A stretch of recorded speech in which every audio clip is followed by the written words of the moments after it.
In an imaginary world ruled by the waters of fate, people begin to wonder whether destiny is something that truly guides their lives, or if choices can lead to different outcomes. Some believe fate is fixed, while others think decisions can change everything. One day, monsters appeared in the world, plunging the land into chaos and causing people to panic and lose hope. Some fell to the ground in fear, while others ran for their lives, chased by terrifying creatures. During one escape, a small group of humans found themselves trapped at the edge of a cliff. With nowhere else to go, they hid behind a few rocks scattered across the plain. One young girl prayed in despair, hoping the monster would not find her. But when one of her tears hit her chest, a creature appeared, drawn by the faint sound. She begged for mercy, but the monster had no sympathy and did what monsters do. Nearby, a boy with green eyes watched from behind another rock. He wondered if this place was really the Phantom Star, and realized the beginner's test was harder than expected. He thought he only needed to survive for 5 minutes to complete his job change, but seeing how the others were ordinary people, he doubted anyone could last even 1 minute. The boy's name was John Kai, and he was taking a beginner's test on a planet called Phantom Star,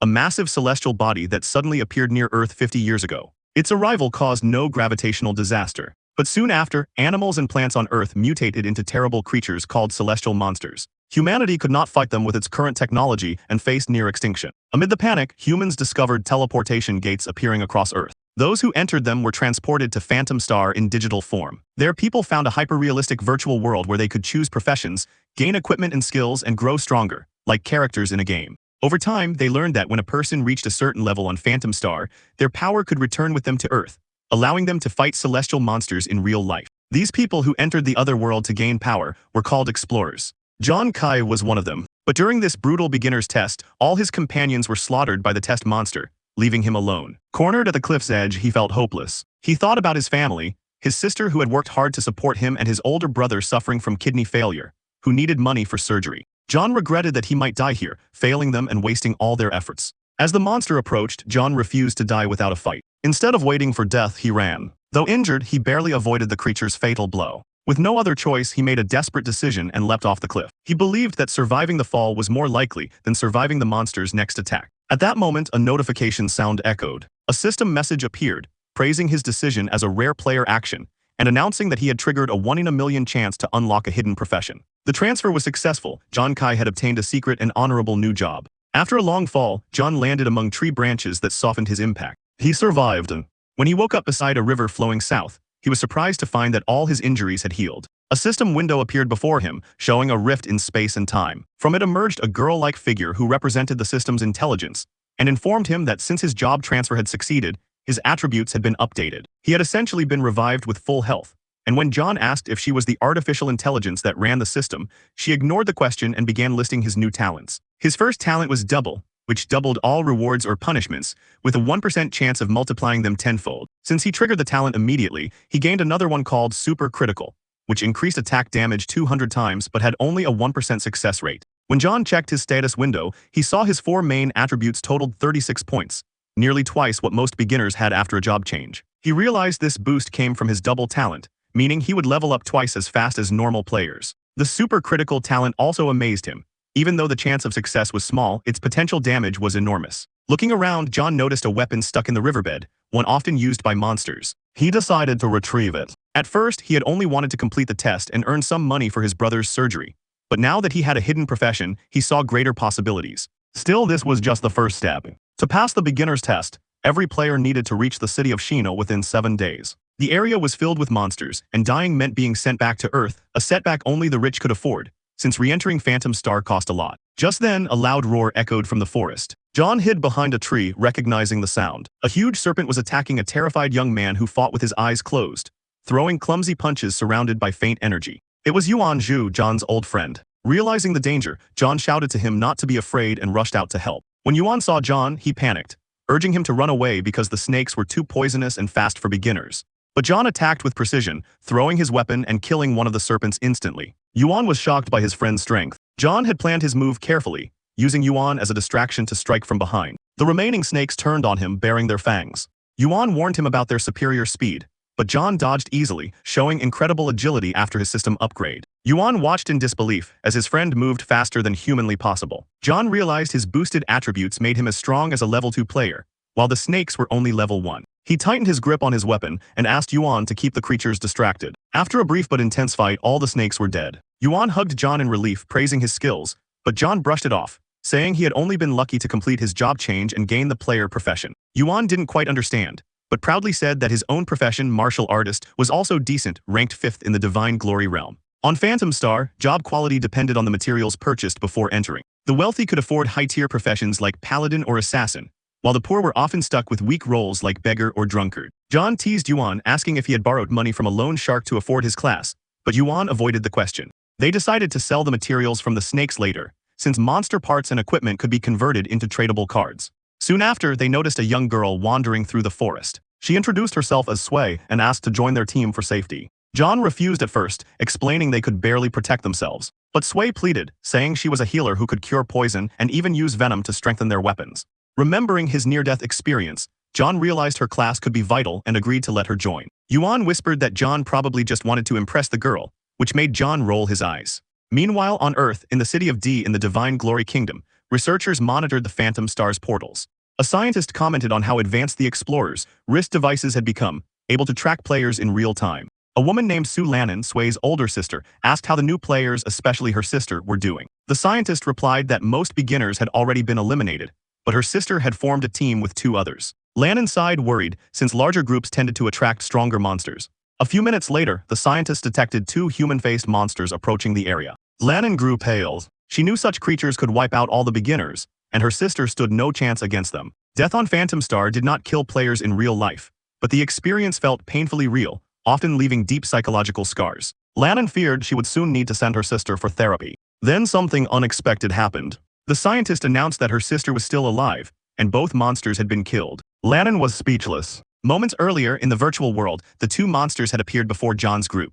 Everyone fled in terror, knowing the creatures were far too strong. John realized his friends were slower than him and would soon be caught. He told Yuan and Sway to keep running, while he stayed behind to hold off the monsters. Yuan begged him not to, but John insisted someone had to buy time for the others. He stabbed one of the monsters straight through the chest, making it roar in pain. For a second, he thought he had won, but then the creature struck him hard, sending him crashing into a rock. It was clear that the monster's endurance was far beyond his strength. As John struggled to get up, Sway began to cry and called Yuan for help, but he was frozen in fear. Meanwhile, in the real world, Yuan's mother served tea to a visitor who had helped her son join Phantom Star. She admitted that Yuan was strong but timid, and would probably run if he ever faced a monster. The visitor agreed but noted that despite his fear, Yuan always helped others in danger. Back in the fight, Yuan heard Sway's cries and remembered John's sacrifice. Shaking with fear, he finally charged at the monsters, his fists glowing with energy. He shouted that if they were brothers, they would live and die together. With newfound courage, Yuan struck the human-faced monster with a powerful blow straight to its chest. John wonders if Yuan can really defeat such a powerful enemy with only one strike. He realizes that even if Yuan cannot deal high damage yet, the control and pressure of a martial artist are truly impressive and deserving of their high rank. It is not only Yuan who is helping. Sway also steps in to heal John's injuries from the monster's attack. John is surprised and asks why she is still there when she does not have a combat class. Sway, embarrassed but firm, says that a healer must heal the wounded and cannot run, even if she is scared. She explains that her father died during a previous monster wave, because there was no healer to support him. He kept fighting until he fell. She does not want to repeat that mistake by abandoning her teammates. After a short time under her healing ability, John feels his body recovering completely. He stands up with excitement and praises Sway for her courage. But Sway says the 3 of them together still are not doing enough damage to kill even one human-faced monster. John then remembers what Sway said earlier about using snake venom to strengthen weapons. He reminds her of this and drags over a snake corpse. He asks if she can heal Yuan and coat his weapon with venom at the same time. Sway says she is not sure she can do both at once, but she will try her hardest. John understands that this is their only chance to win. He knows he himself cannot endure a direct fight with a human-faced monster for long, but Yuan can block the monster due to his martial artist abilities. Yuan's damage alone is not enough to kill the monster, but Sway can boost him. So the 3 of them together form a full battle group. Yuan as the shield, Sway as the healer and support, and John as the damage. After some time working, Sway finishes extracting the venom from the snakes and applies it to the tip of John's weapon. John moves forward toward the monster again, knowing his normal power is not very high, but the venom may turn the fight. On the way, he asks Yuan to pin down and restrain one of the human-faced monsters so that he can strike. Yuan understands immediately and continues to act as the team's shield. John realizes that as long as the 3 of them fight like a real unit, and each person does their job in sync with the others, even a so-called beginner killer like a human-faced monster can be hunted by new players. John then leaps at the monster and attacks with his venom-tipped weapon, striking a vital spot. The impact explodes with force through the forest, and the sound echoes everywhere. The system informs him that he has killed a level 2 human-faced monster. The others stare in shock. Their plan actually worked. After the shock fades, relief and happiness spread through the group. The remaining human-faced monster starts shaking with fear after watching its partner die, realizing that the same thing might happen to it. John prepares to fight again, thinking to himself that teamwork really works and that even though another monster remains, they can take it down if they stay organized. The creature is afraid but still charges forward, driven by pure animal instinct, as their formation activates again with near-perfect timing. Back in the monitoring room on Earth, Sway's older sister is angry and confused, as the data from the explorers' wrist devices shows that a team of beginners just killed 2 human-faced monsters, even though a single one of those creatures could destroy an entire group of new players. The scientist watching the feed says that based on the readings from Sway's watch, she does not have the power to kill such monsters, and the other 2 members of her team do not show high damage output since they are still only level 1. That means the killer must be the explorer named John Kai, who is in Sway's group.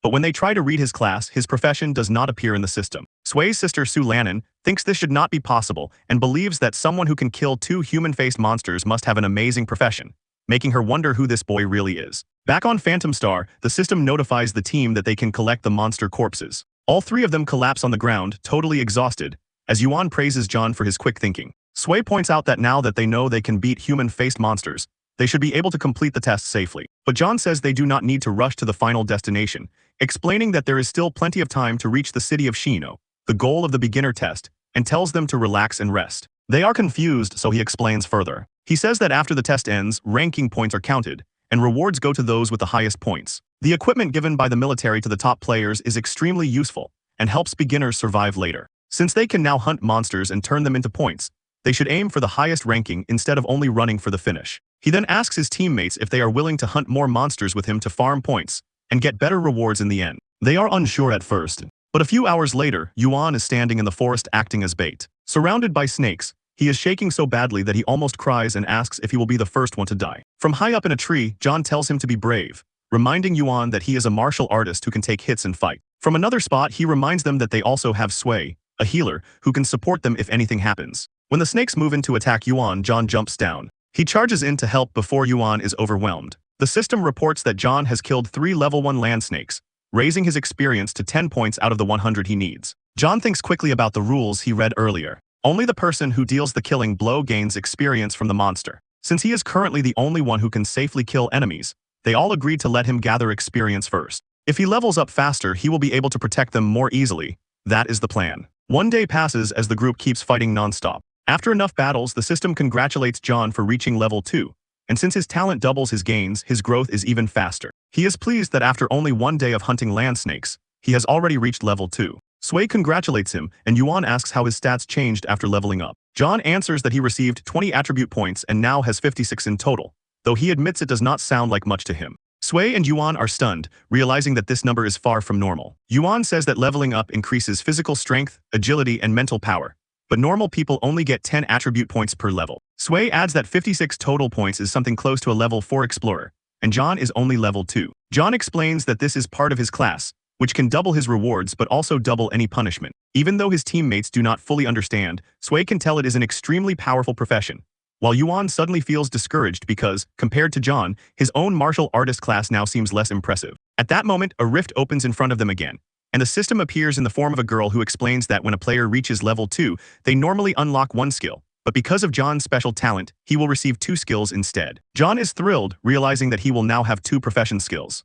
The system explains the first ability, called Phantom Hand Flying Cards, which gives any thrown item a 20% armor-piercing effect, or 200% if the item is a card, though the mental energy cost is doubled. Then the system explains the second ability, called Phantom Eye, which increases his vision range and tracking ability by 50% but doubles his mental energy use while active, and it can also be upgraded. Both of these are long-range abilities, and John realizes that his profession is likely focused on ranged attacks, which makes him happy. So he tells his team that with these new skills, they should go after stronger monsters for more experience. Yuan, meanwhile, starts to feel just a little jealous. 2 days later, in the monitoring room on Earth, the chief researcher is speaking with an instructor. She reports that even after 2 full days, Sway's team is still alive. Sue Lannon comments that the group's survival means John must still have plenty of power left. Suddenly, soldiers rush into the room. A guard announces that the beginner test area is about to get more dangerous. The higher authorities have detected that Country L has sent invaders into their nation's beginner zone, describing it as a rare, large-scale invasion. The supreme commander of the Central River City District,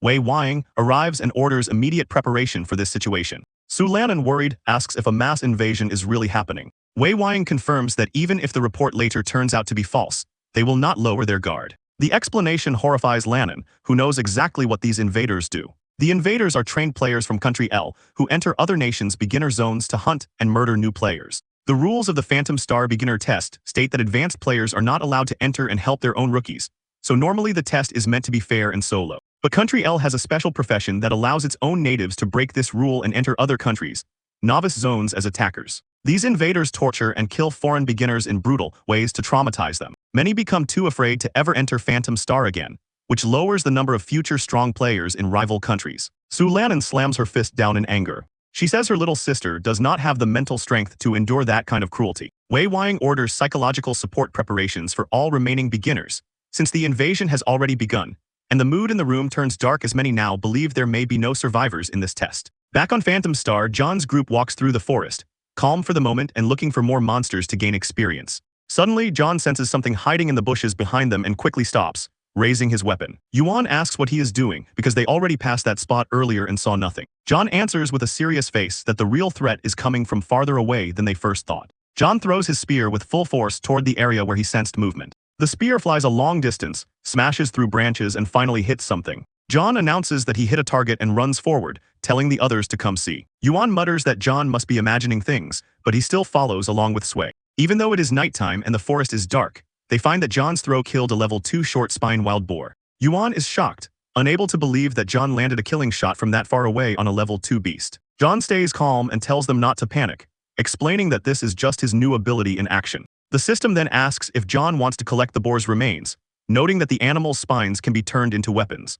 John agrees immediately. He thinks to himself that Phantom Hand has already increased the power of his thrown attacks, while Phantom Eye lets him see in detail at long range, almost like slow motion and a scope combined. This is why he can now throw with deadly accuracy from so far away. John tells his teammates that he only needs one more experience point to reach level 3, and that they should find one more target. But before they can move, mocking laughter comes from the river nearby. A voice calls out and comments that the team is very lucky. Men rise from the water, a group of invaders who act as if they are there for entertainment rather than survival, casually talking about playing around with the bodies of new players. John steps forward and demands to know who they are, while Sui becomes frightened. One of the strangers tells them not to be scared, and calmly says that they are not bad people. The leader draws his weapon and says that all he wants to do is skin the beginners, hang them up to drain their blood, or maybe peel John first and lure human-faced monsters to eat the others alive. Another invader climbs up from the water, and adds that their superiors only have a single goal this time. John is visibly shaken, but the leader keeps smiling with an evil look. He explains that the goal of their superiors is to make sure that every beginner from Glory City fails the test. Sui suddenly realizes that these men are the invaders from Country L who break into Phantom Star's beginner zones to kill new players from other regions. Her words terrify both John and Yuan. Sui then warns that all of these attackers are level 3 or higher. She also senses that the strongest one is level 5. John feels his confidence drop. Even facing several trained enemies is bad enough, but with one of them being level 5, John knows his current strength might let him handle a level 4 explorer, yet a level 5 opponent would mean certain death unless he levels up. The invader leader orders his men to start the massacre. John immediately yells to his teammates to run with him, telling them to split up as part of his plan to survive. The leader laughs at how fast the beginners run, and asks if everyone from Shino City is this cowardly. He then orders 2 assassins to chase the one running alone, who is John, while telling the other 2 to stay behind and handle the rest of the group. The 2 assassins who go after John are both level 3. They sprint after him through the forest and comment that he runs well, but they are already close to catching him. Then suddenly, John vanishes from their sight. The assassins are confused and stop. One of them grins and says that if the kid wants to play hide and seek, he will just cut off the kid's feet when he finds him. At that exact moment, John's weapon shoots out from the bushes and flies straight at the more confident assassin. Seeing the incoming blade, the assassin laughs and assumes he can block an attack from a beginner. But the spear pierces his chest with huge force and sends him crashing through trees. The second assassin stares in shock. He runs toward his partner asking if he is all right, only to realize he is already dead. John steps out from behind the trees, holding 3 more throwing weapons between his fingers. He taunts the survivor and asks if this is really all the strength an invader has. The last assassin activates his wrist device, identifies John as a beginner from Shino, and demands to know how a level 2 player just killed his level 3 partner. Then he sees John's data, showing that John has 60 attribute points despite only being level 2. The assassin is stunned, but John is in no mood to talk, throwing his projectiles without mercy as they strike the remaining assassin's body. The attacker drops to his knees, groaning in pain in front of the boy he was supposed to kill. John thinks the fight went well, His stats are already equal to those of a level 4 explorer, so defeating a level 3 invader is not hard. He also remembers his real plan. Telling the team to split up was not just panic, but a way to lure a smaller part of the enemy away so he could kill them one by one. He also remembers something he learned on Earth. When an explorer dies, you can take their wrist device and claim their experience. The system now confirms that John has killed 2 level 3 explorers. Each one is worth 100 experience points. John immediately agrees to absorb the experience from both of them. After taking 100 points from each assassin, John finally reaches level 3, and the system congratulates him for leveling up. Now that he has reached level 3, the explorer's stats rise sharply, and he is already halfway to leveling up again, with a total of 76 attribute points, higher than the average for a level 5 player, which is around 60. He loots the fallen invaders. He takes one enemy's watch and pulls his weapon back out of the other enemy's body. With his new strength, he is ready to return and save his friends. While John was handling his enemies, the rest of the team was struggling. Yuan and Sui were being pushed to their limit. One of the invaders commented that he did not expect to meet real high-grade classes like a martial artist and a healer in a small beginner zone like this. Seeing such good professions on 2 harmless-looking new players, the invaders decide to torture them to death. Sui keeps healing Yuan as hard as she can, begging to know if the team leader will really come back.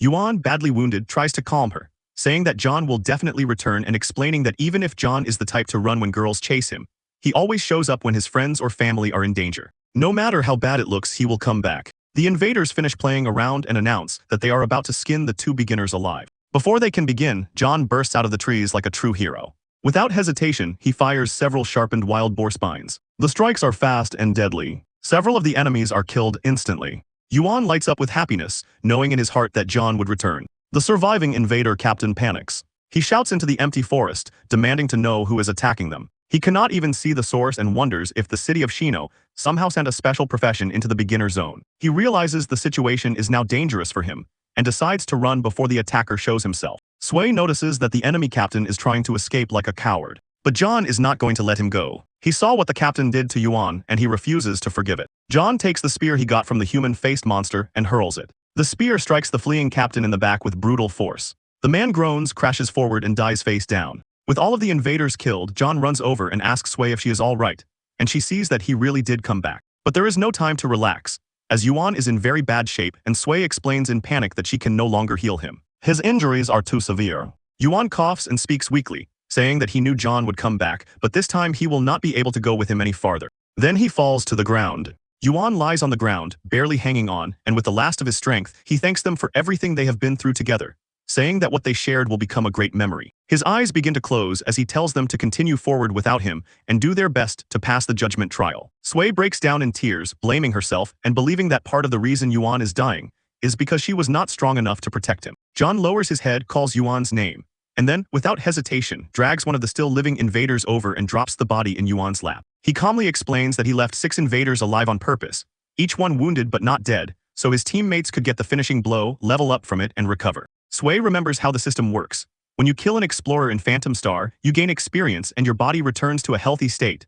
While Yuan realizes he may have just made a dramatic farewell speech for nothing and feels embarrassed. John, seeing that his battle brother was being dramatic on purpose, smiles. He tells the group they can now take revenge on the invaders, saying the enemy's survival now depends entirely on the team, and that the team is free to show them what true justice looks like. The captured invader realizes what is about to happen to him and goes pale with fear. The team says that what is about to happen is called karma, the proper greeting to give to visitors like these. Meanwhile, in Country L in the Data Research Institute and the Stealth Operations Department, chaos breaks out. One by one, all the invaders wake up in the real world after dying in Phantom Star, remembering being wiped out by a beginner from Shino. The higher officer in Country L demands to know what happened.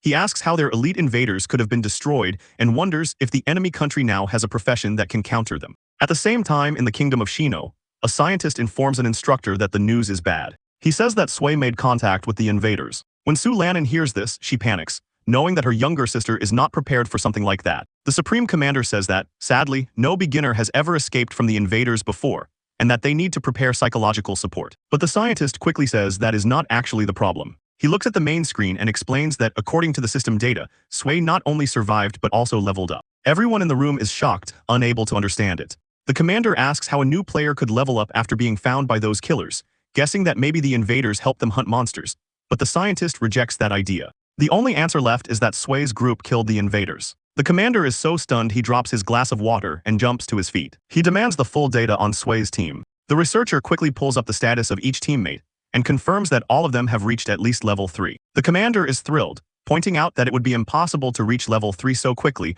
unless they had defeated the invaders.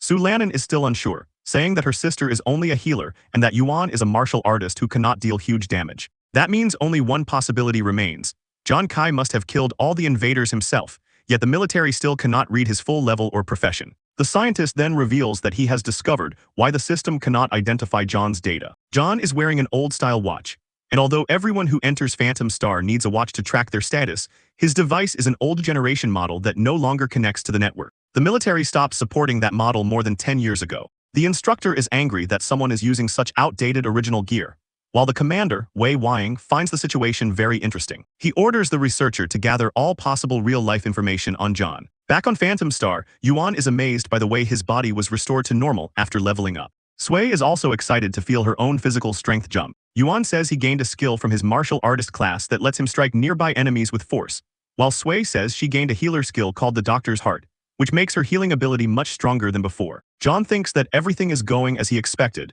noting that healer classes may not be flashy but are extremely practical in real combat. Yuan then asks John if he is now strong enough to finish off all the remaining invaders, since John should now be a higher level than him. They cannot believe he reached level 4 so quickly, and when they see his total attribute points, now 96, they realize he is as strong as a level 8 explorer. John calmly explains that he is already level 4, leaving both of them shocked. John explains that while he was escaping, he killed the 2 invaders who chased him, which brought him to level 3, and after he returned and they fought together, he leveled up again. Yuan groans with frustration, saying it is unfair that their leader is still stronger than him, and Sui then asks what they should do next. John tells them that he heard the captain mention the invaders they fought were Team 2, which means Team 1 is still out there, and their next goal is to hunt down that team. Half a day later, in another part of the beginner zone, several enemy soldiers from Team 1 are walking through the forest, laughing and talking. They mock the news that Team 2 was wiped out by beginners, joking that Team 2 should retire in shame. The captain warns them not to get careless, saying that when the commander mentioned the threat, he sounded serious.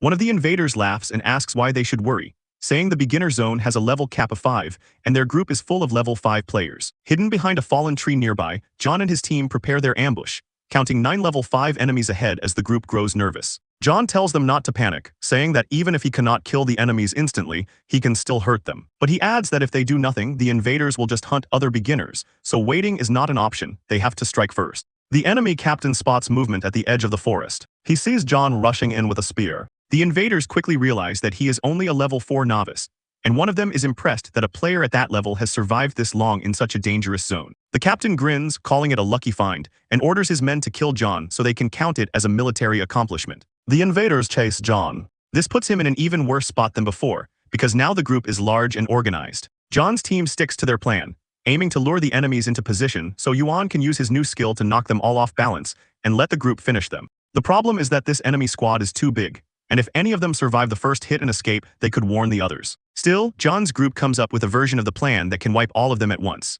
John charges forward, gathering electric energy around his body as his aura grows stronger and more dangerous, knowing he might have to spill blood just to make them commit to chasing him. The movement enrages some of the invaders and confuses others. They cannot believe that a beginner is charging them head-on instead of running. Seconds before contact, one of the invaders laughs at John and walks straight at him. He swings his weapon and slashes John's arm, ordering him to get out of the way.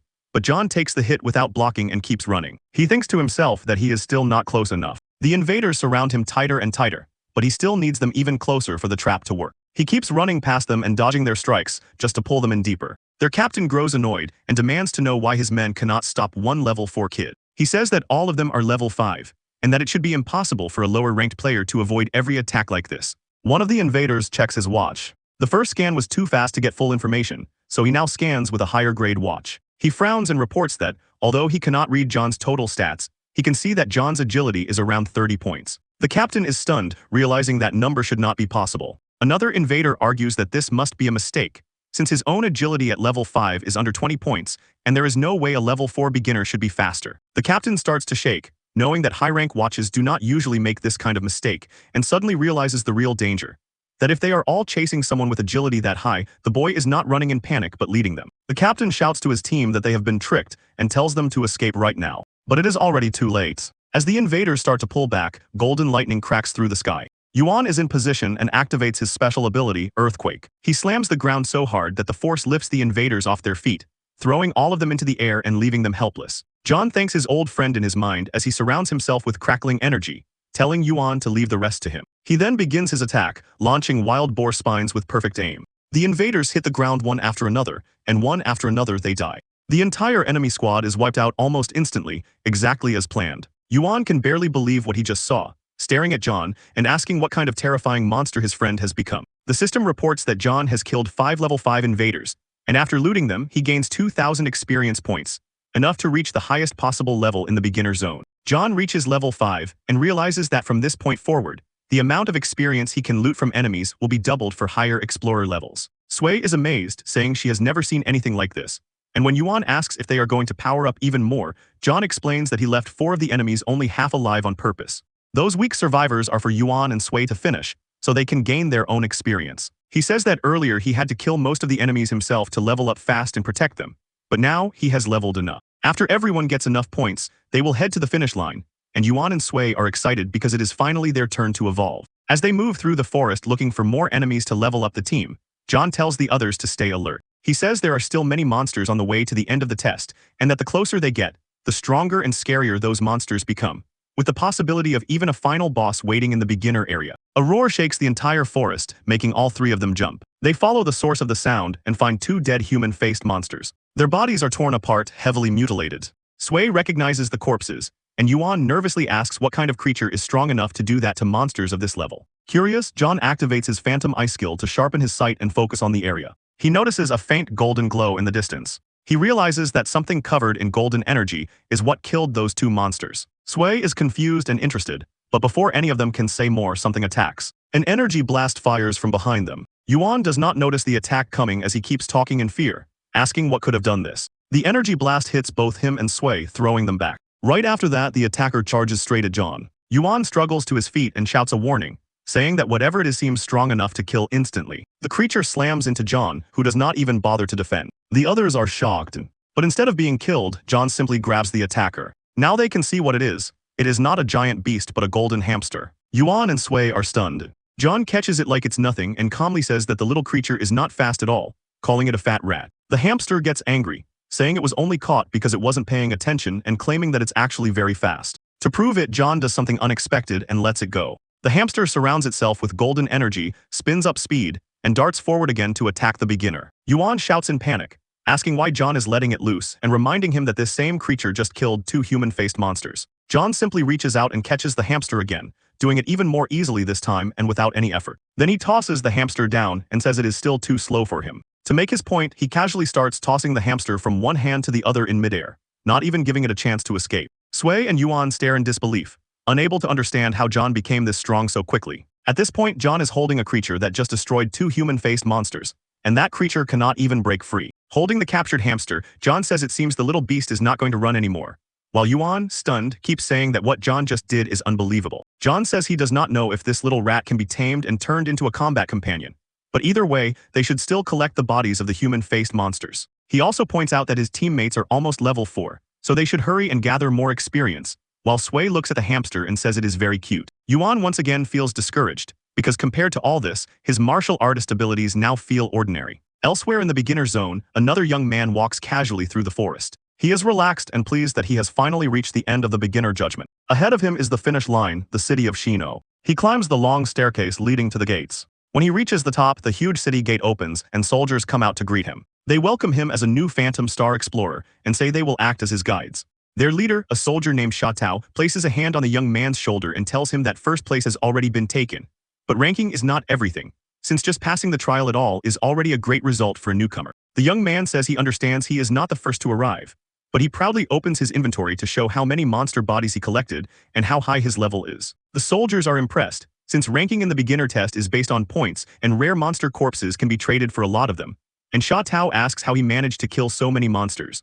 The young man laughs and brushes it off. He explains that he is the second young master of the Hua Yuan family and that he will soon become a high-ranking member of the Xuan Wu Guild. He says he received special training before he ever entered Phantom Star. Shatao then realizes who this young man is. The Hua Yuan family is connected to one of the top 10 guilds in Shino, and the soldiers congratulate him, saying that with this many points, he ranks among the best in the city. The young man barely reacts, because he treats first place in this trial as only the start. With a confident and almost cruel smile, he says that given enough time, he will take control of all of Phantom Star. Meanwhile, deep in the beginner zone, John and his team continue hunting so that all three of them can level. John mentions that something feels off since they have not encountered any monsters in a while. He guesses that maybe the monsters are staying away because of the hamster, who seems to like Sway. Suddenly, a roar explodes through the trees. Sharp claws flash in the darkness. More and more enemies appear. In an instant, the group is surrounded by an entire pack of shadowless wolves. Among them stands one monster unlike the rest. Its claws glowing with a deadly aura, the boss of the beginner zone, the shadowless wolf king, ready to kill every human in front of it. John finally understands why they had not seen any monsters.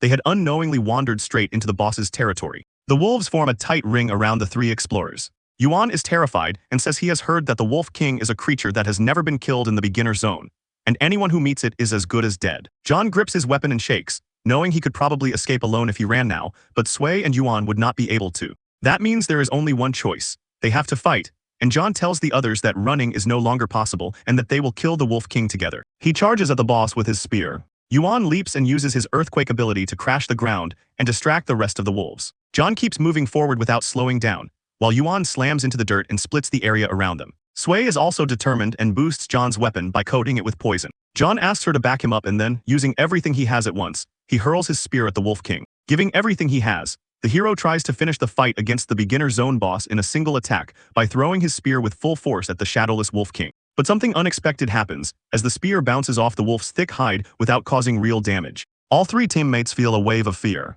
The Wolf King roars. The entire wolf pack responds to that order and charges, and even though the wolves are lower-level monsters, they become much more dangerous when commanded by a higher mind. They attack Sway and Yuan, landing hits, and Yuan shouts, asking if there is any other plan because they are getting overwhelmed. John thinks quickly, knowing the Wolf King's defense is extremely high, and that he cannot kill all the surrounding wolves at once to protect his teammates. In the middle of the chaos, something else happens. The golden hamster, which had been sleeping in John's hood, wakes up, looks around with an annoyed expression, realizes the situation and blames the wolves for disturbing its rest. While John is still fighting for his life, the hamster flares with golden power. It leaps from his hood, shoots through the air at high speed and creates shockwaves as it moves.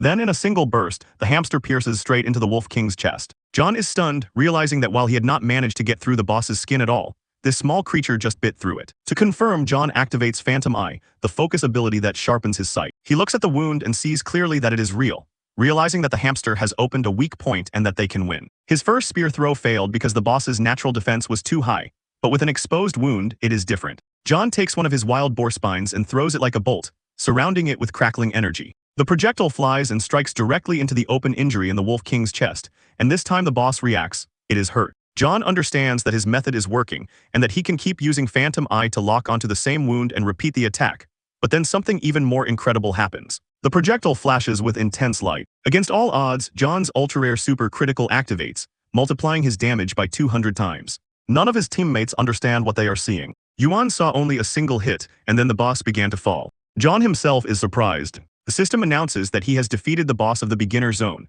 and although he had planned to drag the battle out and slowly take control, luck triggered a 200 times critical hit that killed the boss instantly. And he also realizes that this is the first time his super critical has activated since he gained his hidden profession. With the Wolf King dead, the rest of the wolf pack panics and tries to run without their leader's command, and John asks if his teammates can still fight. Both Yuan and Sway say yes. John charges forward, saying that without the Wolf King, these are no longer hunters but just prey. Yuan and Sway think about everything the wolves did to them, the fear, the pain, the injuries. They decide they will not let any of the beasts escape. The three explorers attack together, and this time the fight is different. Yuan and Sway are no longer helpless as they tear through the pack with confidence. They are able to kill wolves without asking John for protection every second. After a few minutes of battle, it is over. The group has completely wiped out the entire pack, and these so-called beginners have not only survived the beginner zone but also defeated the final boss. This is something almost no one can do, and John explains that he left some of the wolves weakened on purpose so Yuan and Sway could finish them and gain experience, after which Yuan asks what they should do next. Now that everyone has enough experience to rank up, their next step is simple. They will head for the finish line. Time passes as the group finally reaches the border of Shino City, the main stronghold of their country inside Phantom Star. As they walk into the area, the hamster jumps out of John's hood and tries to run away, and Sway immediately worries that it will leave. John tells her not to worry, explaining that he never planned to trap it, and that since the creature helped them survive the final boss, it is free to do whatever it wants now. The team then enters the final reception hall of the beginner trial. An officer named Sha Tao congratulates them for passing the trial, and when John asks to see the newcomer rankings, Sha Tao agrees. Before the list is shown, another young man steps forward with a smug smile. He is the wealthy beginner who reached the city earlier and says he did not expect to see someone from his family's servant class enter Phantom Star and survive this long, then offers to show the rankings to John. John is mildly surprised to see this boy, Huang Wei, already here.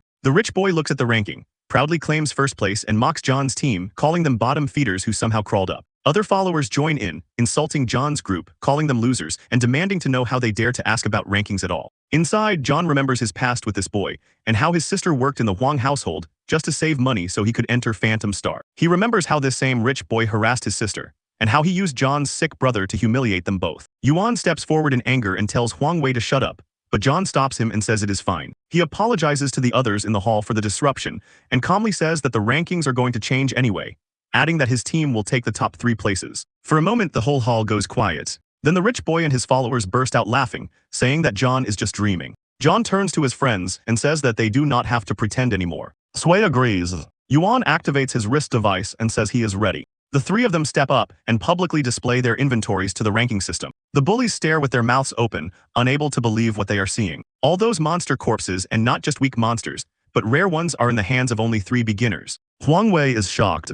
He sees not only human-faced monsters in their inventory, but also shadowless wolves. Then he notices something else and panics when he sees the shadowless wolf king, saying that it cannot be real and demanding to know how a group of nobodies could possibly kill the final boss of the beginner zone. John does not bother answering and says that the ranking will show them what is true and what is not. At that moment, a system notification appears as the rankings begin to update in real time. The numbers change as John's team takes the top 3 spots, forcing the arrogant rich boy to face the truth. That is not the end of it, as John's group has more than just monster corpses. They also place several wrist devices on display, the watches taken from the invaders from country. One of the officials in the hall recognizes them immediately. Someone in the crowd shouts that this is impossible, claiming that beginners cannot defeat invaders and pointing out that none of them there have ever even seen an invader in person. So John's team must be lying. He loudly demands that the leaders disqualify the so-called cheaters, and others start joining him as jealous voices spread through the crowd, claiming that what John's group is doing is fraud and that they should be punished, causing the room to turn against them. Then a new voice cuts in as a man steps forward and confirms that there were invaders, and that John Kai and his teammates really did defeat them. He says that the military already knows about it, and that his superiors instructed him to commend John Kai publicly, revealing himself as Lu Jun, vice commander of the military division. The jealous ones go quiet as it hits them that this is official recognition, and that the group is not lying. Vice Commander Lu Jun then announces the rewards, saying that because of what they accomplished in the beginner zone, defeating invaders, protecting the border, and surviving, their compensation will be increased. He explains that the 2nd and 3rd place explorers will each receive a class equipment. He then announces that John Kai, who placed first, will receive S-class equipment. John, Sui, and Yuan are thrilled. Everyone else in the room is stunned, realizing that these rookies are about to start with high-grade gear. Now the story pauses to explain gear ranks in Phantom Star,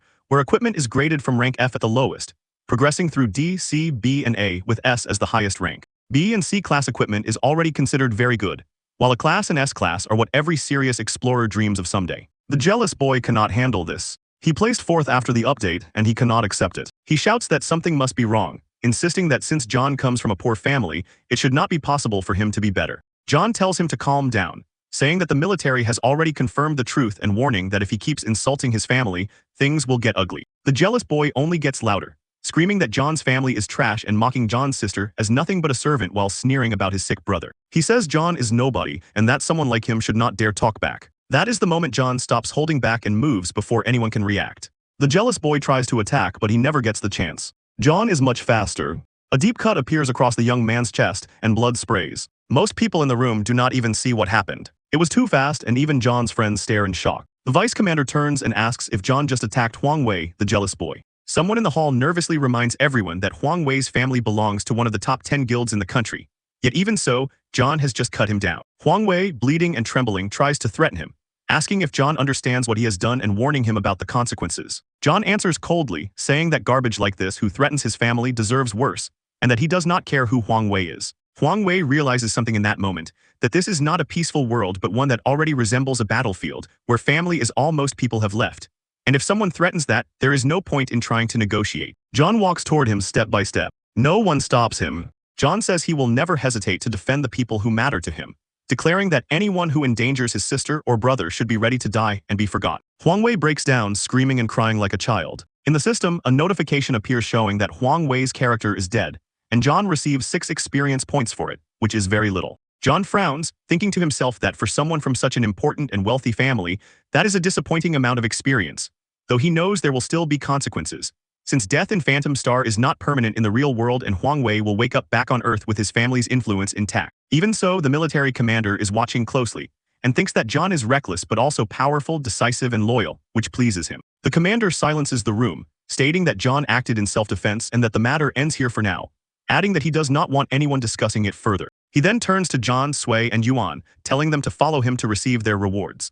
As they walk, Yuan and Sui congratulate John, saying he handled himself with total confidence. Later, under the glow of bright lights, they gather around Vice Commander Lu Jun. He apologizes for keeping them waiting and says that the military has prepared their items. He reaches out toward a reinforced case, which opens on its own and spills golden light across the room. Sui receives her reward first, the Jade of Vitality, which is the dream of every healer. It increases mentality and physique by 15 points each, and also boosts healing power and potion-making ability. Yuan receives his reward next, in a class armor called Blackstone Rhino Armor. It increases his defense and strength by 16 points, and reduces incoming damage by 16%. Now it is John's turn. John opens his case and his eyes light up. Inside is a set of finely crafted throwing daggers, and the system reports that the item requires an evaluation card before its full details can be read. Vice Commander Lu Jun is surprised, since items that require evaluation cards are very rare and usually indicate gear of truly superior rank. Luckily, Lu Jun has one evaluation card on hand, and he gives it to John. The card is absorbed into the weapon. The data becomes visible, revealing that the weapon grants 9 points to strength, piercing, and agility, and has a special effect that increases John's critical strike chance each time he survives a dangerous encounter, stacking up to a maximum of 90%. Lu Jun quietly thinks that the weapon might not be a good match for a rookie, believing that beginners do not deal enough damage for a high critical chance to matter much yet. One of his fellow officers argues that this is unfair to John, and asks if they should let him choose something else. John refuses. He says he wants to keep the daggers, believing they are the best possible weapon he could have received. John knows something the officers do not. His class talent allows a critical hit to deal 200 times normal damage. The downside is that his chance of landing a critical hit is much lower than that of normal players and rarely triggers. But these daggers change that. The daggers increase his critical hit rate by 10% each time that special effect stacks, up to a maximum of 90%. That means this weapon is almost perfectly made for him, turning his risky, rare super critical into something he can trigger often, so he decides he is absolutely keeping it. Vice Commander Lu Jun says that since they have officially cleared the tutorial, they can now return to Earth. He also steps in close to John and warns him that someone may be coming after him soon, telling him to be careful on his way home. After that, the session ends, and John and his friends return to the real world. John is excited, not expecting to have passed the beginner test so smoothly, and eager to tell his brother and sister as he heads home. As he walks up to his neighborhood, something feels off. There are several luxury cars parked in front of his house. He wonders if some neighbor suddenly got rich, takes out his phone, thinks about taking a picture, then shrugs it off and goes inside. He calls out that he is home and starts to say that he passed his evaluation. Then he freezes. There are men in his living room he does not recognize. One man is sitting comfortably on his couch like he owns the place, while the strangers say they already heard that the kid did very well in his rookie evaluation. John realizes who the leader is: Huang De, the older brother of the boy John cut down in Phantom Star. John demands to know why Huang De is in his house. Before he can finish, something hard hits the back of his head. The door behind him slams shut. Two men grab him and hold his arms in place. Huang De talks calmly, saying his younger brother is now in a bad mental state and that it is John's fault. He insists that their family is the one being treated unfairly, not John, and claims he could keep his brother offline for a month if he wanted, but he could keep John offline forever. He raises a metal baton and prepares to smash it into John's skull. John is pinned and cannot block. Then the front door blasts inward with huge force. The broken door slams into the two men holding John and knocks them to the floor. Even Huang De is knocked off balance and falls, then trying to get up, demands to know who just interrupted him. A man steps in, saying he told John to be careful coming home. He sounds annoyed and asks why John did not take that warning seriously. A woman enters along with an older man and shows official documents, ordering everyone not to move and declaring that this is now a military matter. The older man is Wei, the supreme commander of the city's military force. The intruders do not understand what is happening. They only came to threaten Kai, but now they have accidentally angered someone they never should have touched. Huang De is shocked and demands to know who this kid really is and what kind of background he has. John slowly gets back up after being held down. He himself can hardly believe that the supreme commander of the city's military force has personally come to his house. Because of what they did, the thugs are detained and taken to the police station. John thanks Commander Wei for saving him, but he also asks why the commander is here. Wei tells him not to be nervous, saying that John and his teammates were exceptional during the Phantom Star test. While John was offline, the military already contacted his friends and invited them to join. Wei explains that he is here to extend the same invitation to John, then sighs and exhales smoke from his cigarette. Wei then says that John has started something new, that a new profession has appeared through him, and asks if John understands what that means. He explains that there are already many existing professions on Phantom Star, and that every 20 levels an explorer can change profession, altering their attribute growth, sometimes making fighters stronger and sometimes weaker. Most professions are useless to the military, but it is always searching for those with real combat value. He believes John's profession has enormous potential. The woman with Wei steps toward John. She asks if he would be interested in joining the military and building a future with them. She says they are not here to force him and that they already know his family situation since they looked into it. She also says that if he joins, the military will pay for his brother's treatment and guarantee his family's safety. The offer is very good, and John goes quiet, thinking seriously. They tell him to consider it, saying that if he agrees, he can give his answer tomorrow. He only has to speak to the woman. As they turn to leave, John stops them and apologizes. Then he says he refuses. Both Wei and the woman seem surprised. John explains his refusal. He says he knows that joining the military is, in theory, a good choice for someone with a combat profession, but he does not trust it. He asks them to remember when the drunkard profession first appeared. Back then, the military was very interested and gave support. But once they realized the drunkard profession was useless in real combat, they abandoned that person, leaving the explorer in a miserable state. John admits he cannot be careless like that. He says he will move his family out of this neighborhood to get away from the Huang family's reach, and that his family has always survived by protecting itself, not by depending on someone else's protection. The woman replies that this is not just about him, saying humanity needs strong people and that his profession might help everyone. John says he is not trying to be noble, only that he cares about keeping his own family safe. The woman keeps trying to persuade him, but Commander Wei interrupts her, saying he understands John's point. He says that a person cannot change their entire life in just a few days, and points out that John's brother does not have much time left. On top of that, Wei says, constant fighting is not a very interesting future in a world like this. Wei then makes John an offer, telling him that the military will protect him for 1 month, during which he must make enough money to pay for his brother's surgery. If he can do that on his own, he can stay free, but if he fails to make the money in time, the military will pay for the surgery, and then John will have to enlist. John stands there in silence thinking. After a moment, he lets out a small smile and agrees to the bet. He says that if he loses, he will keep his word. With that settled, there is no time to waste. He needs to return to Phantom Star and start earning money. Before leaving, he records a message for his brother, saying that he is returning to Phantom Star and that they cannot keep living in the same neighborhood anymore.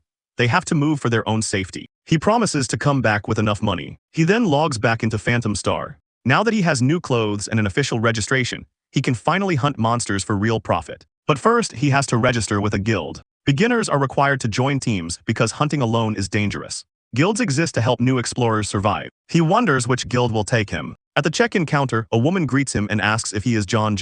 Then she tells him something bad. Right now, he cannot join any guild. Because he offended the Huang family, he has been blacklisted. No guild will accept him. That means he will have to act alone. Still in the safe zone, he looks around and sees many other beginners without a guild. He wonders if his journey is already over before it even starts. Then someone approaches him. A girl asks if he is unsure where to hunt monsters, saying she reads fortunes for people and can tell him the best place to hunt for 100 coins. She introduces herself as Huan, level 29. John looks at her and does not believe her. He starts to walk away and apologizes, saying he is basically an atheist, but she keeps pushing and offers him a free reading. She says it will not cost him anything and teases that it is not too late for him to become superstitious. Trying not to overthink it, John agrees. The girl treats it like a test. A strange board in front of her begins to glow with golden light. She chants silently and focuses. After reading him, she tells him his situation is dangerous right now, but there is a way out if he moves first. She tells him to go to the Valley of Kings. The fortune teller is right, John is being watched. In the safe zone, no one is allowed to openly attack him, but the moment he leaves, hunters could be waiting. Normally, rookies begin their hunting in a place called the Ash Plains, but she says there is probably already an assassin waiting for him there. Another possible area is Victory Peak, meant for players above level 15. If he goes there now, he might die instantly. But the Valley of Kings is intended for players above level 10. It is still dangerous, but she believes that this area is his best chance. She says there should be no trap set for him there, and adds that if he has to do things alone, then so be it. John thanks her for the advice and leaves for the Valley of Kings. She watches him go and frowns. Having assumed he would go with a team, she thought her reading meant he should head there with a group. Going alone might be suicide, and she hopes he at least comes back alive and doesn't blame her later. John arrives at the Valley of Kings. He wonders if the monsters here are as strong as the rumors say. A violent roar shakes the leaves, and he turns to see movement in the trees. A massive jaw filled with sharp teeth snaps down. A huge black gorilla is smashing through a group of players like they are nothing. The creature is a level 11 monster. The players fighting it are level 10 explorers. They are trying hard to hold their ground and believe that if they keep pushing, they can bring it down. The fight is fierce. John watches from hiding as both sides, the humans and the monster, prove to be strong. He quietly asks himself if he could handle something like that alone. As he is thinking, he catches a strange scent, the smell of beasts. He looks around and realizes several gorillas have already found him. He jumps back just in time as his wrist device flashes a warning about immediate danger. The weakest of the gorillas near him is level 12. Meanwhile, the level 10 explorers in the distance are still struggling against a single level 11 gorilla. They fight with effort, but eventually manage to defeat it without losing anyone. One member of their team is excited and says they are going to brag about this. Their captain agrees. Then they all hear something else. They turn and see what is happening in John's direction, finally noticing that several level 12 gorillas are chasing one lone explorer. John realizes he must have stepped into their territory and triggered them. The other team stares and wonders if they should help him, but their captain says that if they try to interfere, they will all die here. He tells his team to run and get out fast. As they watch from a distance, something unbelievable happens. One of the level 12 gorillas falls. John's new daggers were the perfect weapon. After only 5 attacks, one of them lands a huge critical hit, and the beast collapses. The other team stares in disbelief. The boy they just watched outrun a pack of monsters has killed a gorilla even stronger than the one they barely managed to defeat together. John keeps moving, running from the remaining gorillas but without panic. In fact, he is confident. He believes he can kill them too. He targets the next gorilla and strikes again. Another body drops, leaving only one gorilla remaining. John got a critical hit in just a single throw this time, and the monster falls. The onlookers are speechless. This kind of result would be difficult even for a larger team than theirs, yet the boy did it alone. John pauses, breathing hard, and admits to himself that it was still more difficult than he expected. He looks down. He now has 3 corpse cards from the gorillas, proof of the kills that can be traded for money, and feels more certain he can do this job on his own. He continues walking deeper into the valley. Once he is gone, the other team starts arguing. One of them says they should have introduced themselves and tried to recruit him. Another claims he was about to, but someone else stopped him.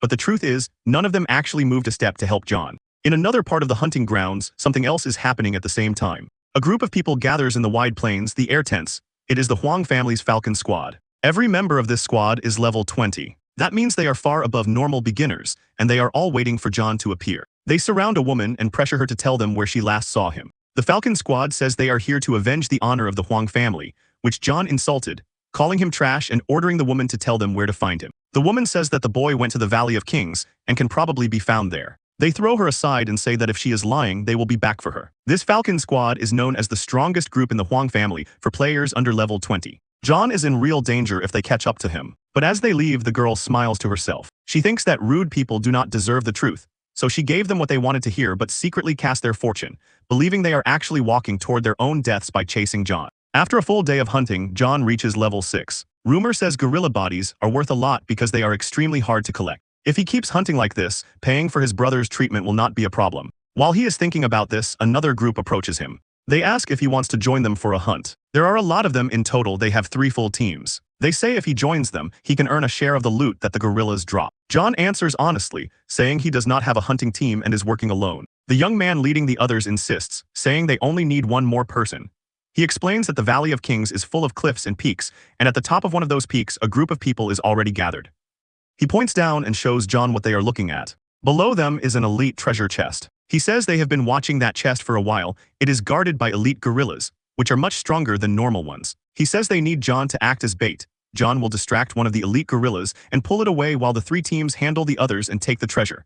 And afterward, John will get a share of the reward. They also mention that elite treasure chests tend to give out rare items, sometimes even better than what you get from normal monsters. John thinks about it and realizes what this plan really is. They do not expect him to come back alive. But at this point, he is already involved. He decides to go through with it. They begin the operations. Everyone moves into position according to the plan. The elite gorillas notice the intruders. The leader of the hunters signals that the job has started. John is the one who must lure one of the elite gorillas. He leaps into action. He strikes the first gorilla and grabs its attention, pulling it away from the group and leading it far from the others. The leader of the hunting teams is pleased. John does exactly what they wanted, luring an elite gorilla away by himself and becoming the bait. The leader expects John to die, which means one less person to share the treasure with. The rest of the teams fight to the death over the loot, while the elite gorilla's attacks are brutal. John knows he is taking a huge risk by running alone like this, as an elite gorilla is much stronger than a normal one. A normal explorer would already be dead, but John is not a normal explorer. He throws his daggers at the beast. Every throw hits clean.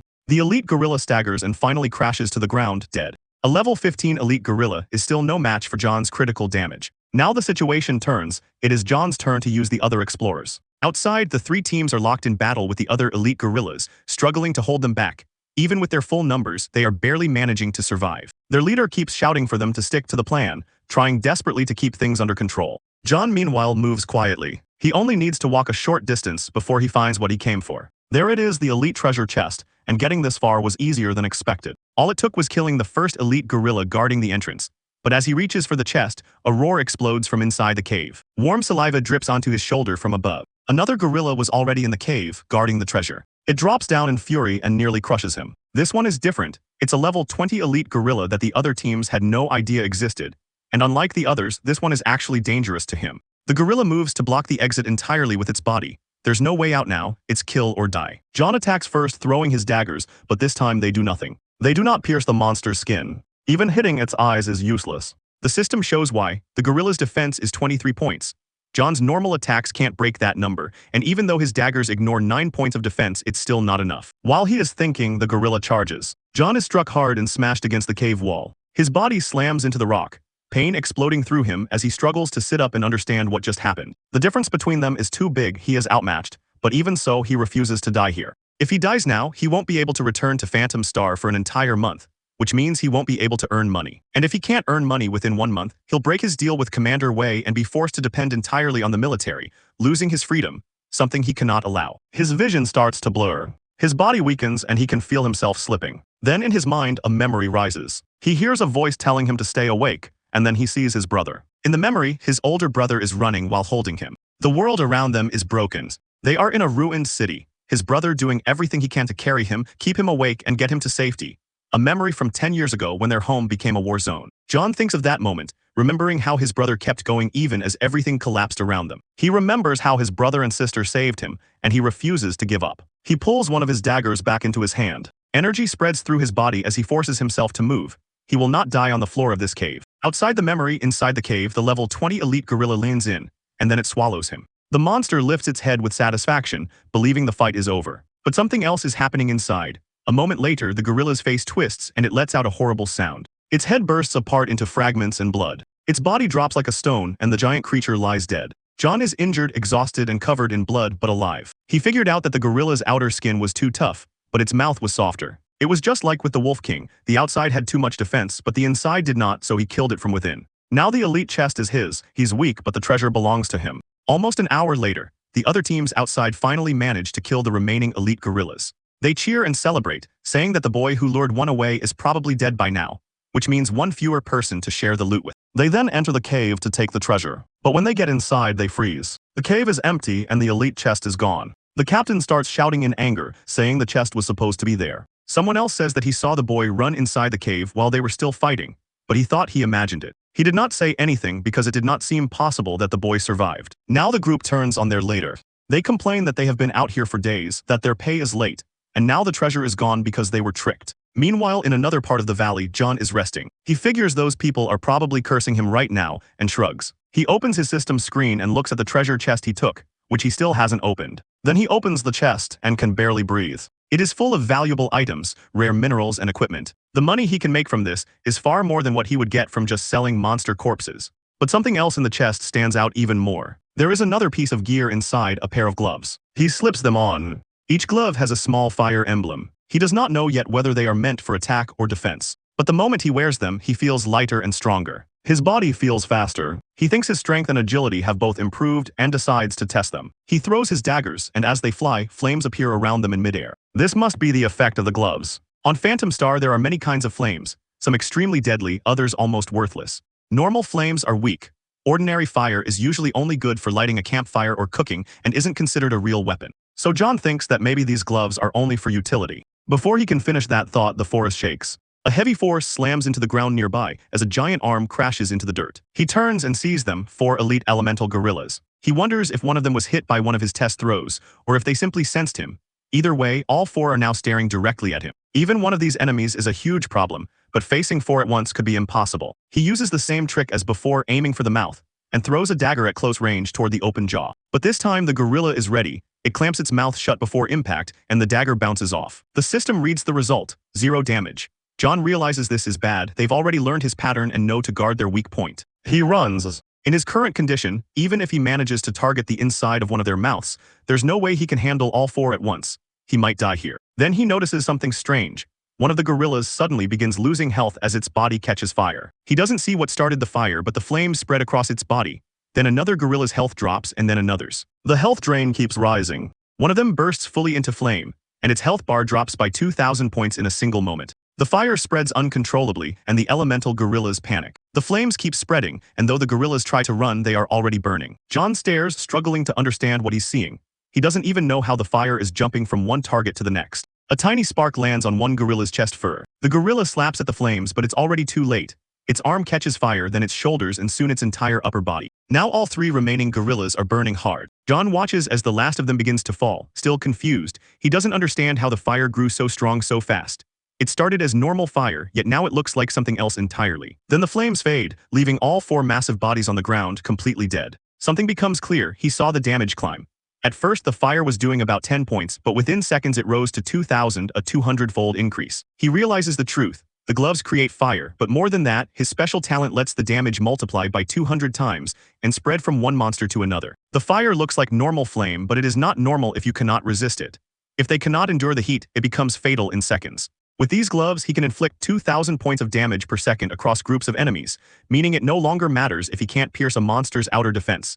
He can simply burn them down. For the gorillas, this is a disaster, the worst night in their history, as fire filled the valley and nothing could stop it. No one had ever burned elite gorillas like that. They could only run and scream as the fire consumed them like dry brush. After that, John walks openly through the valley without fear. Within a range of 10 miles around him, there is nothing left for any other explorer to collect. By dawn of the second day, ashes cover the entire area. It was incredibly profitable, as he had hunted dozens of gorillas. His level rises to level 8. Thanks to the gloves, nothing below level 20 can stand up to his area damage now. On top of that, he has collected 10 elite chests and a pile of monster corpses. He's going to make a lot of money. He looks up at the sky and feels a little lonely. He misses being with his friends. He does not know exactly how they are doing right now, but he guesses that since they joined the army, they are probably all right. Back in the Valley of Kings, his former companions are frustrated. They find almost no gorillas left, as someone has wiped them out. One of them says that without John, everything is much harder. He used to help them find monsters and take them down. A senior explorer addresses the rookies and tells them not to complain. Lee, a level 38 fighter, says the area is too dangerous for beginners, which is why they aren't finding monsters anymore, and adds that even with John, this place would still be risky. All they can do now is keep searching and hope they find at least one remaining gorilla. Even so, they admit it out loud, they miss John. 3 days pass and one of the explorers complains that all he can find now are normal gorillas, which are too easy for them. He says Huang Wei told them to focus on finding John instead of hunting properly, calling it a waste of their time and skills. But another explorer tells him to accept it. Orders are orders. The others turn and listen to what he says next. He explains that a few days ago, they saw something unbelievable in the Valley of Kings. A single person took down 3 gorillas without difficulty. The arrogant explorer scoffs, saying that might be impressive for low-level beginners but not for real fighters. He clearly isn't taking it seriously. The group shows him an image of John. They ask if the arrogant one has seen that boy anywhere in the valley, and the others confirm that yes, he's the same person they saw, the one who killed 3 gorillas alone. They say he was just a level 5 rookie at the time. The arrogant one says that's obviously a lie and vows that when they find him they'll crush him. But then someone spots John, seeing him leaving the Valley of Kings. The arrogant one smiles. John is nearby at last. He rallies his squad ready to finish their mission. Elsewhere, John's old supporters shake their heads, feeling sorry for the newcomers who are about to pick a fight with him, completely unaware of what they're walking into. At the exit of the valley, a crowd has gathered. People are annoyed there are almost no gorillas left to hunt. Some say a huge fire burned them all, while others insist that's impossible and that no single person could have done it. By this point, John is level 10. After defeating all those gorillas, he has collected 19 elite chests. Then he hears someone shout his name from behind and tell him to stop. He turns. It is the Huang family's Falcon squad. Everyone nearby starts whispering. They all know this squad belongs to the Huang family and wonder what John did to make them hunt him like this. John looks at them and asks if the Huang family really sent them. The arrogant leader of the squad draws his weapon, saying that John must have forgotten who he insulted during the beginner tutorial, and that now the whole squad is here for one reason, to kill him. John braces himself. He tells them that he acted in self-defense before, and asks if they seriously want to keep doing this. They answer that they don't care about self-defense, they care about the bounty. So John decides not to show mercy. His daggers fly. Some of the Falcon squad members dodge the first wave. Others are hit, and at first they laugh, saying the flames licking at their skin are weak, and mocking the idea that a little fire could hurt them. Spectators nearby shake their heads, unable to believe someone is using what looks like ordinary fire in a serious fight, and whisper that it won't matter, that it's only a matter of time before John is overwhelmed. John looks at the Falcon squad and asks what they think will happen if the fire starts doing more damage. It does not take long for the first member of the Falcon squad to start losing health. His health drops by 2,000 points every second, as flames engulf his entire body until he can barely be seen. His teammates panic, trying to put the fire out, but nothing works.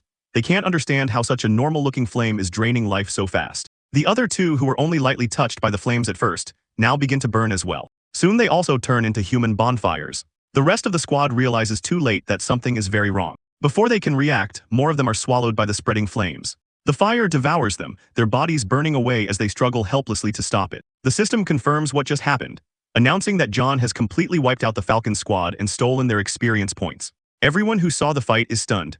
A crowd that had expected John to be killed now stares at the bodies of an elite level 20 squad lying on the ground, taken apart by one person. The onlookers whisper, wondering who this dangerous kid is. One of them tries to scan John's information with a wrist device, but cannot read all of his details. They guess that he must be some kind of powerful fire type class, and that he is using special gear that blocks stat reading. John opens his status window and sees that he's already leveled up 2 more times from that short fight. He then asks the system why other players are unable to read his attributes. The system tells him that his skill grants many bonus attributes, making it impossible for players around his level to view his full data. He thinks this is actually a good thing. It means people will not immediately target him out of fear or greed. After that, John goes into town and walks into a shop to sell what he has collected. He tells the saleswoman that he has some items to sell and wants a price. The woman barely looks up at first, used to rookies coming in to sell small junk, and based on how plain and rough he looks, she assumes he has nothing valuable. Then he opens his inventory and her eyes go wide. He shows her cards from normal gorillas, elite gorillas, and more.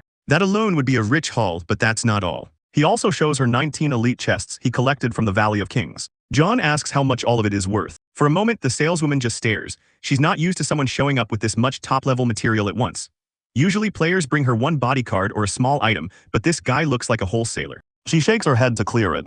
Now fully awake and excited, she says that she will calculate the value herself, and that she is the best person in the shop for this kind of job. She begins calculating the price and the total is high. She explains it out loud. The monster body cards are worth 10,000 coins, and the elite treasure chests are worth 170,000 coins, for a total of 180,000 coins. Each coin in Phantom Star is equal to 10 units of real-world money, meaning his total comes to 1,800,000 in real-world currency. That is enough to take care of his brother's health. John realizes something important in that moment. He's done it. He's already earned enough to pay for the surgery, winning his bet with the commander and freeing himself from having to enlist in the military. Later, while he is walking in town, the fortune teller calls out to him. She reminds him that she gave him the fortune reading for free earlier, grinning and out of breath, as she says she was right to send him to the Valley of Kings. She says it must have gone very well, and he calmly confirms that yes, it did. Then she asks him for a favor. The girl Hyun says her wish is to be part of his team. She wants to fight alongside him in the future. John turns away and starts to walk off, telling her goodbye in a cold, final way, leaving her angry and annoyed at how blunt he is. Hyun changes the subject and teases him, saying the military is always the one deciding whether a profession is useful or not.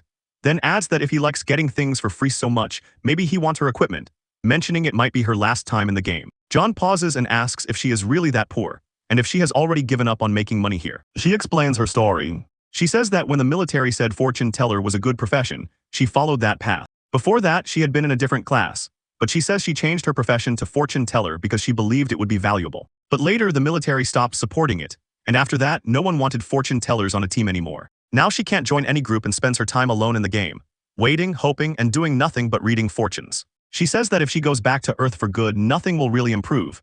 In fact, it might get worse. She will have to do hard physical labor and earn almost nothing. John says that's awful, thinking of his brother's condition and how his health began to fail from non-stop overwork, adding that a normal girl wouldn't be able to endure that kind of punishment. Hyun admits that she would not, but she also says she can't give up, because she has younger siblings depending on her. She can't just disappear and leave them with nothing.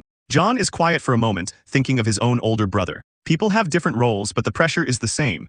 His brother also carried the whole family alone. His brother saw Phantom Star as hope, but gave it up to keep John and his sister alive. Hyun sighs and says she really is quitting this time, that she won't return to Phantom Star again, and says goodbye. John tells her to wait. He says he's leaving for now but will be back, and tells her that if they meet again, they'll form a team for real. Hyun actually trembles when she hears that, unable to believe him, and asks if he's serious. John says he isn't lying, adding that if he is, may he never make money again. She laughs a little at that because she knows how much he cares about money. Before he can leave, she jumps forward and hugs him tight, thanking him for the chance. He tries to push her off and nearby players start staring at them. John goes home and tells his family the news. He tells his sister she no longer needs to work and can go back to school. His sister is stunned and asks if the money is real, and John tells her he earned it in the game in Phantom Star. He turns to his brother and says the surgery can be done the next day, but his older brother looks worried and says it must have been very hard out there. John tells him it's nothing compared to what his brother has already done.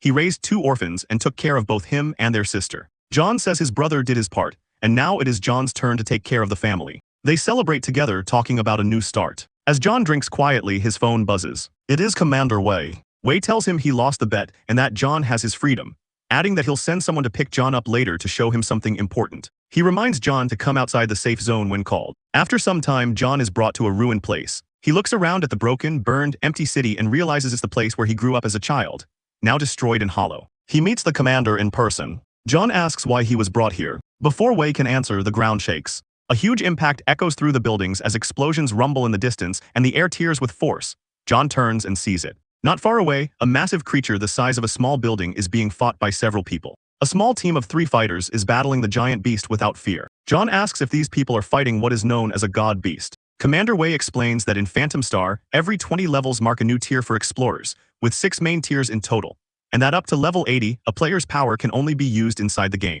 The fighters continue their assault on the creature, but then Wei explains that from levels 81 to 120, something changes.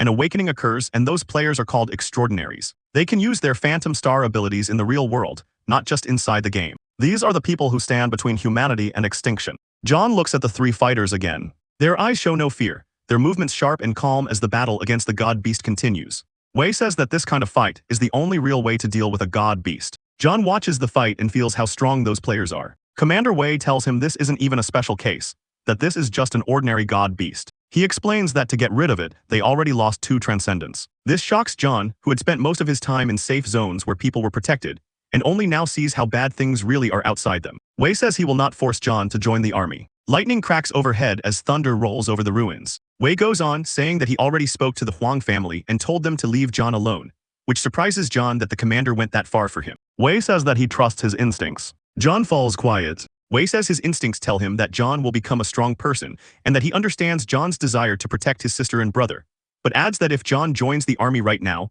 it would mean going to war and leaving his family behind. Wei also says that every person has a share of responsibility, someone has to hold the line or there will be nothing left. And as a citizen of Shino, it is his duty to fight for his country and for people like John, fully accepting that he might die in that duty soon. Wei says he will not force John to sign up, but he also says that one day if the city cries for help, and if John is able to answer, he hopes John will fight for Shino. After resting a few days in the real world, John logs back into Phantom Star. He thinks about what the commander said. He did not expect Wei to place such high expectations on him, but now it was time to focus on his own survival. He needed tougher enemies. Gorillas were no longer enough. His wrist device shows the profile of a new kind of monster, a ghostly banshee. The banshee can kill in a single strike and terrifies its targets. It cannot be damaged from farther than 10 meters and is extremely dangerous to fight up close, which makes it even worse than the gorillas.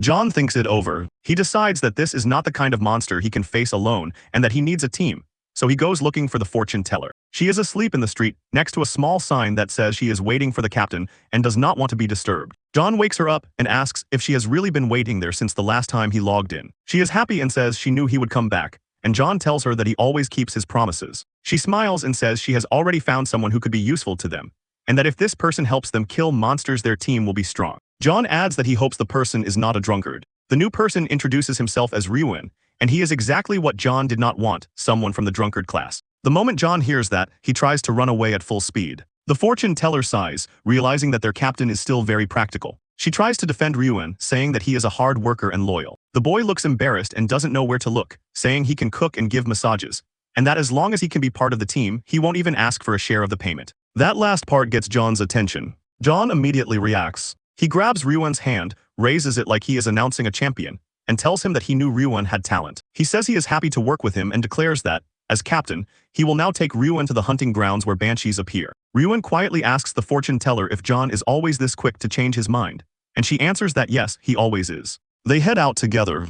They return to the Valley of Kings, where elite banshee monsters appear. A level 20 banshee steps forward hunting players. Some explorers nearby are watching her from a distance. John studies the banshee and says she is strong, adding that once she is revealed, everyone nearby will try to kill her at once, so they have to be careful.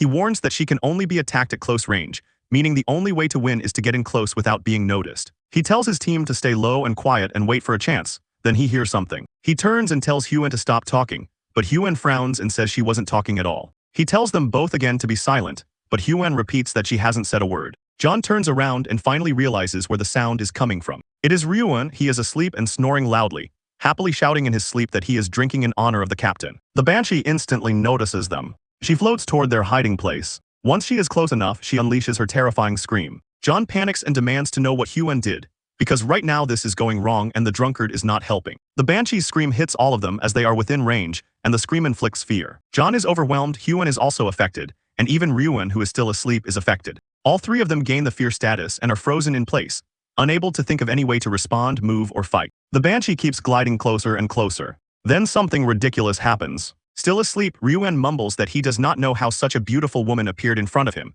and then he lunges at her. He slams into the Banshee with so much force that it looks like a deliberate tackling move. He wraps his arms around her and tells her, in his drowsy mumbling, that fate brought them together and he will take care of her. He even rubs her face while half asleep and says her skin is smooth and glowing. The fear status on John and Hyun suddenly breaks, and John realizes that Ryuan's weird behavior interrupted the Banshee's first control ability, which is now on cooldown, preventing her from using her scream again right away. John understands immediately that this is their opening. He cannot waste the opportunity and has to end the Banshee now. Something unexpected happens. Ryuan is holding the Banshee in place so she cannot dodge, still half asleep and acting as if she were his future wife. He leans in and announces that from now on they will be husband and wife, and that he is about to kiss her. Before the situation can get any worse for the monster, she explodes. A shock wave rips through the air as smoke rises from the center of the blast. Ryuan snaps out of his dream and wakes up, confused, looking around and asking where his beautiful and loving wife went. John is satisfied, and the fortune teller is thrilled, saying that the captain managed to kill an elite monster in only a few seconds.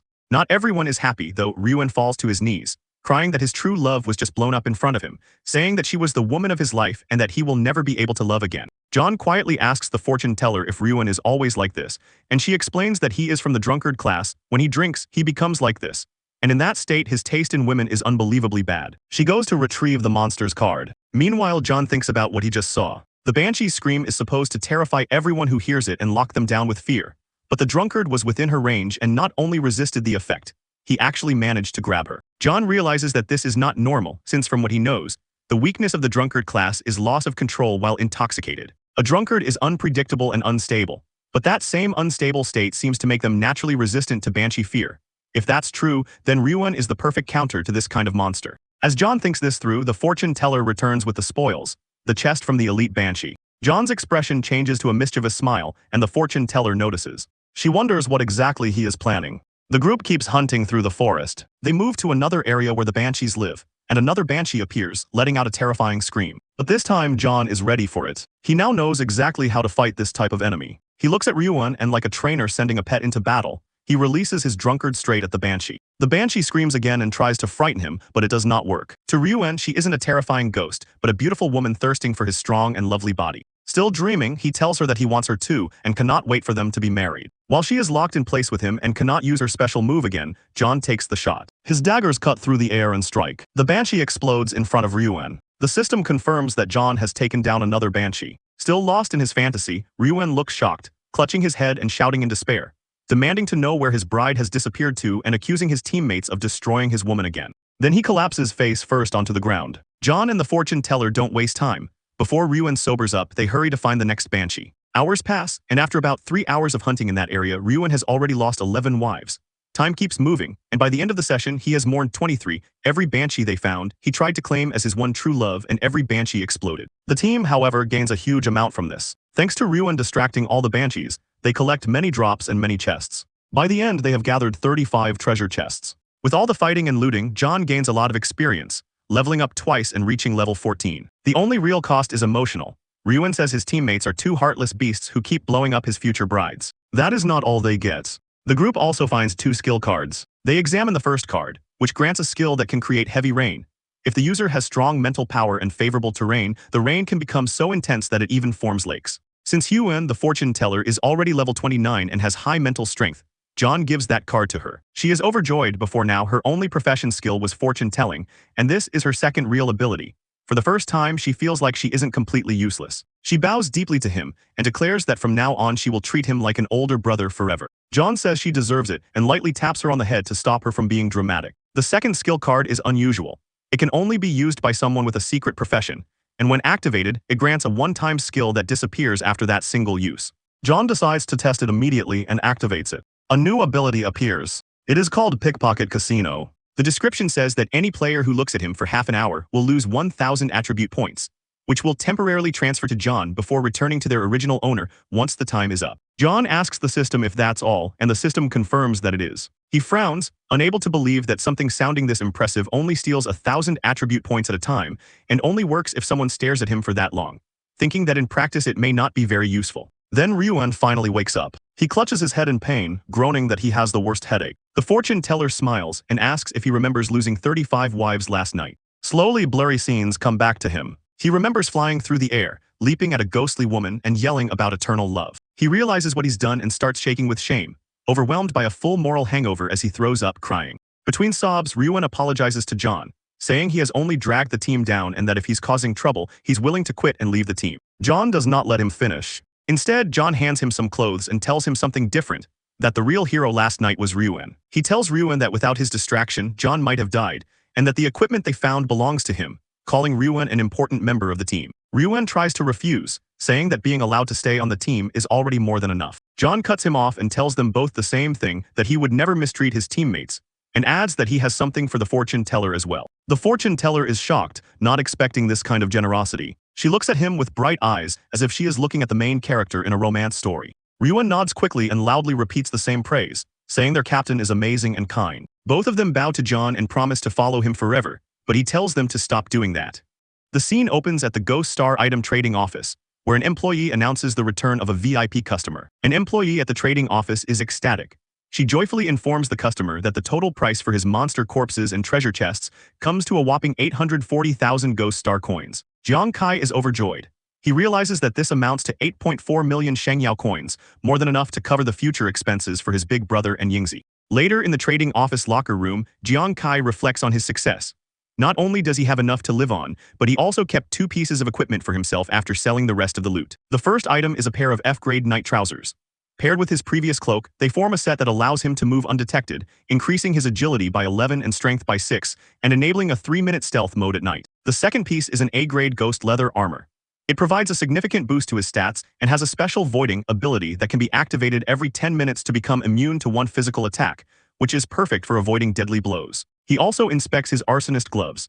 He's pleased to find that they allow his weapons to inherit his critical damage stats, a feature he considers a godsend for his combat style. Fully equipped, Jiang Kai emerges from the locker room.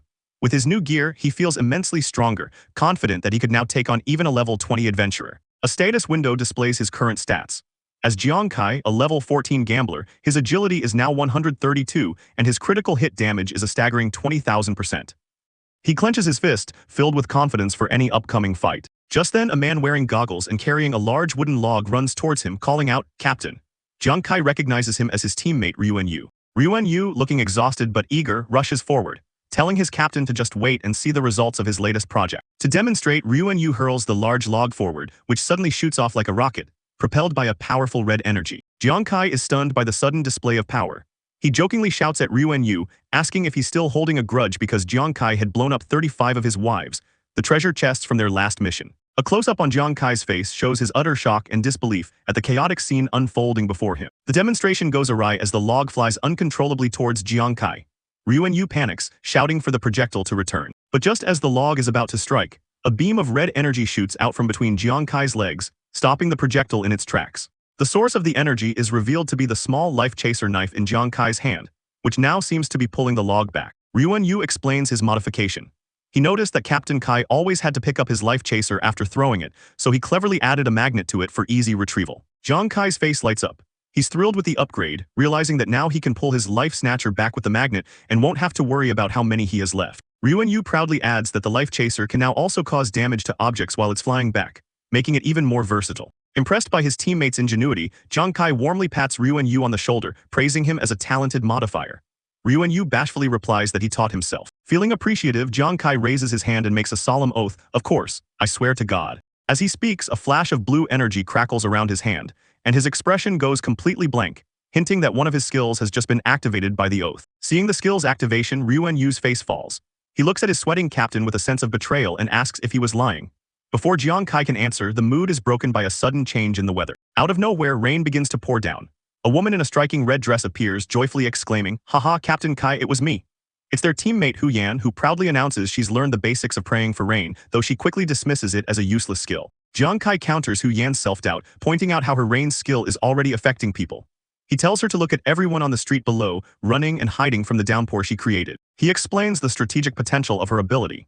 If she could make the rain heavy enough, it would seriously hinder the enemy's movements in a fight. With their movements slowed, Jiang Kai explains, the enemy would become a living target, allowing him to kill anyone he wants with ease. Hu Yan is overjoyed at the realization. Finally feeling useful, she enthusiastically promises to practice her rain praying skill. Jiang Kai simply wishes her good luck. Jiang Kai looks on with a sense of satisfaction. With Ryuan-Yu now able to fight and Hu Yan possessing the rain prayer skill, their entire team has become significantly stronger. Nearby, another group of adventurers complains loudly about the sudden rain. They worry that their equipment for an expedition to the frozen island will be soaked, and that the Huang family will blame them for being late. The mention of the Huang family immediately catches Jiang Kai's attention, his expression turning serious. Jiang Kai approaches the group and politely asks them to elaborate on what they were saying about the Huang family. One of the adventurers scoffs at his ignorance. He explains that the Huang family's Xunwu Guild is taking 200,000 people to the frozen island to hunt a king-level boss, a mission that will help their country expand its territory on the Ghost Star. Taken aback by the scale of the operation, Jiang Kai listens as the adventurer continues, stating that it's every man's responsibility to know about such important news concerning the fate of their country. The adventurers decide to ignore the idiot and hurry off, fearing they'll be punished for being late. As they leave, Jiang Kai wonders if this means his rival, Huang Wei, will also be at the frozen island. Jiang Kai's expression grows grim as he connects the dots. With the beast god wreaking havoc on Earth, the only way for any nation to fight back is to obtain more resources from the Ghost Star. An infographic explains the situation. The valuable resources of the Ghost Star, like ore, materials, and energy, are all in territories occupied by powerful bosses. To obtain them, the bosses must be defeated. These monsters are divided into several tiers of power: normal, elite, warrior, commander, and the mightiest of all, the king-level boss. Among them, the king-level boss is a terrifying monster that requires hundreds, if not thousands, of people to even attempt to fight. And now, the Huang family is leading the Xunwu Guild to contribute to this massive war effort for the country. Jiang Kai contemplates this, wondering if the Huang family has truly turned over a new leaf and started caring about the world, just as Commander Wei had suggested they might. He recalls the commander's words, "Every man has a share of responsibility for the fate of his country. Someone has to stand up and fight those monsters." With a newfound resolve, Jiang Kai makes a decision. If Huang Wei is doing this, then he should also go to the frozen island and do his part for his country. The scene transitions to the Ghost Star frozen island, a vast and desolate landscape of ice and snow under a starry sky. Jiang Kai's team trudges through the deep snow, their footprints the only mark on the otherwise pristine, frozen wasteland. Completely unprepared for the extreme temperature, the team shivers violently. Hu Yan asks Jiang Kai why he didn't buy any cold-weather clothing, to which he sheepishly admits he didn't expect it to be this cold. Suddenly, an aggressive voice bellows, "Hey!" From a nearby cliff, a man from another team shouts down at them.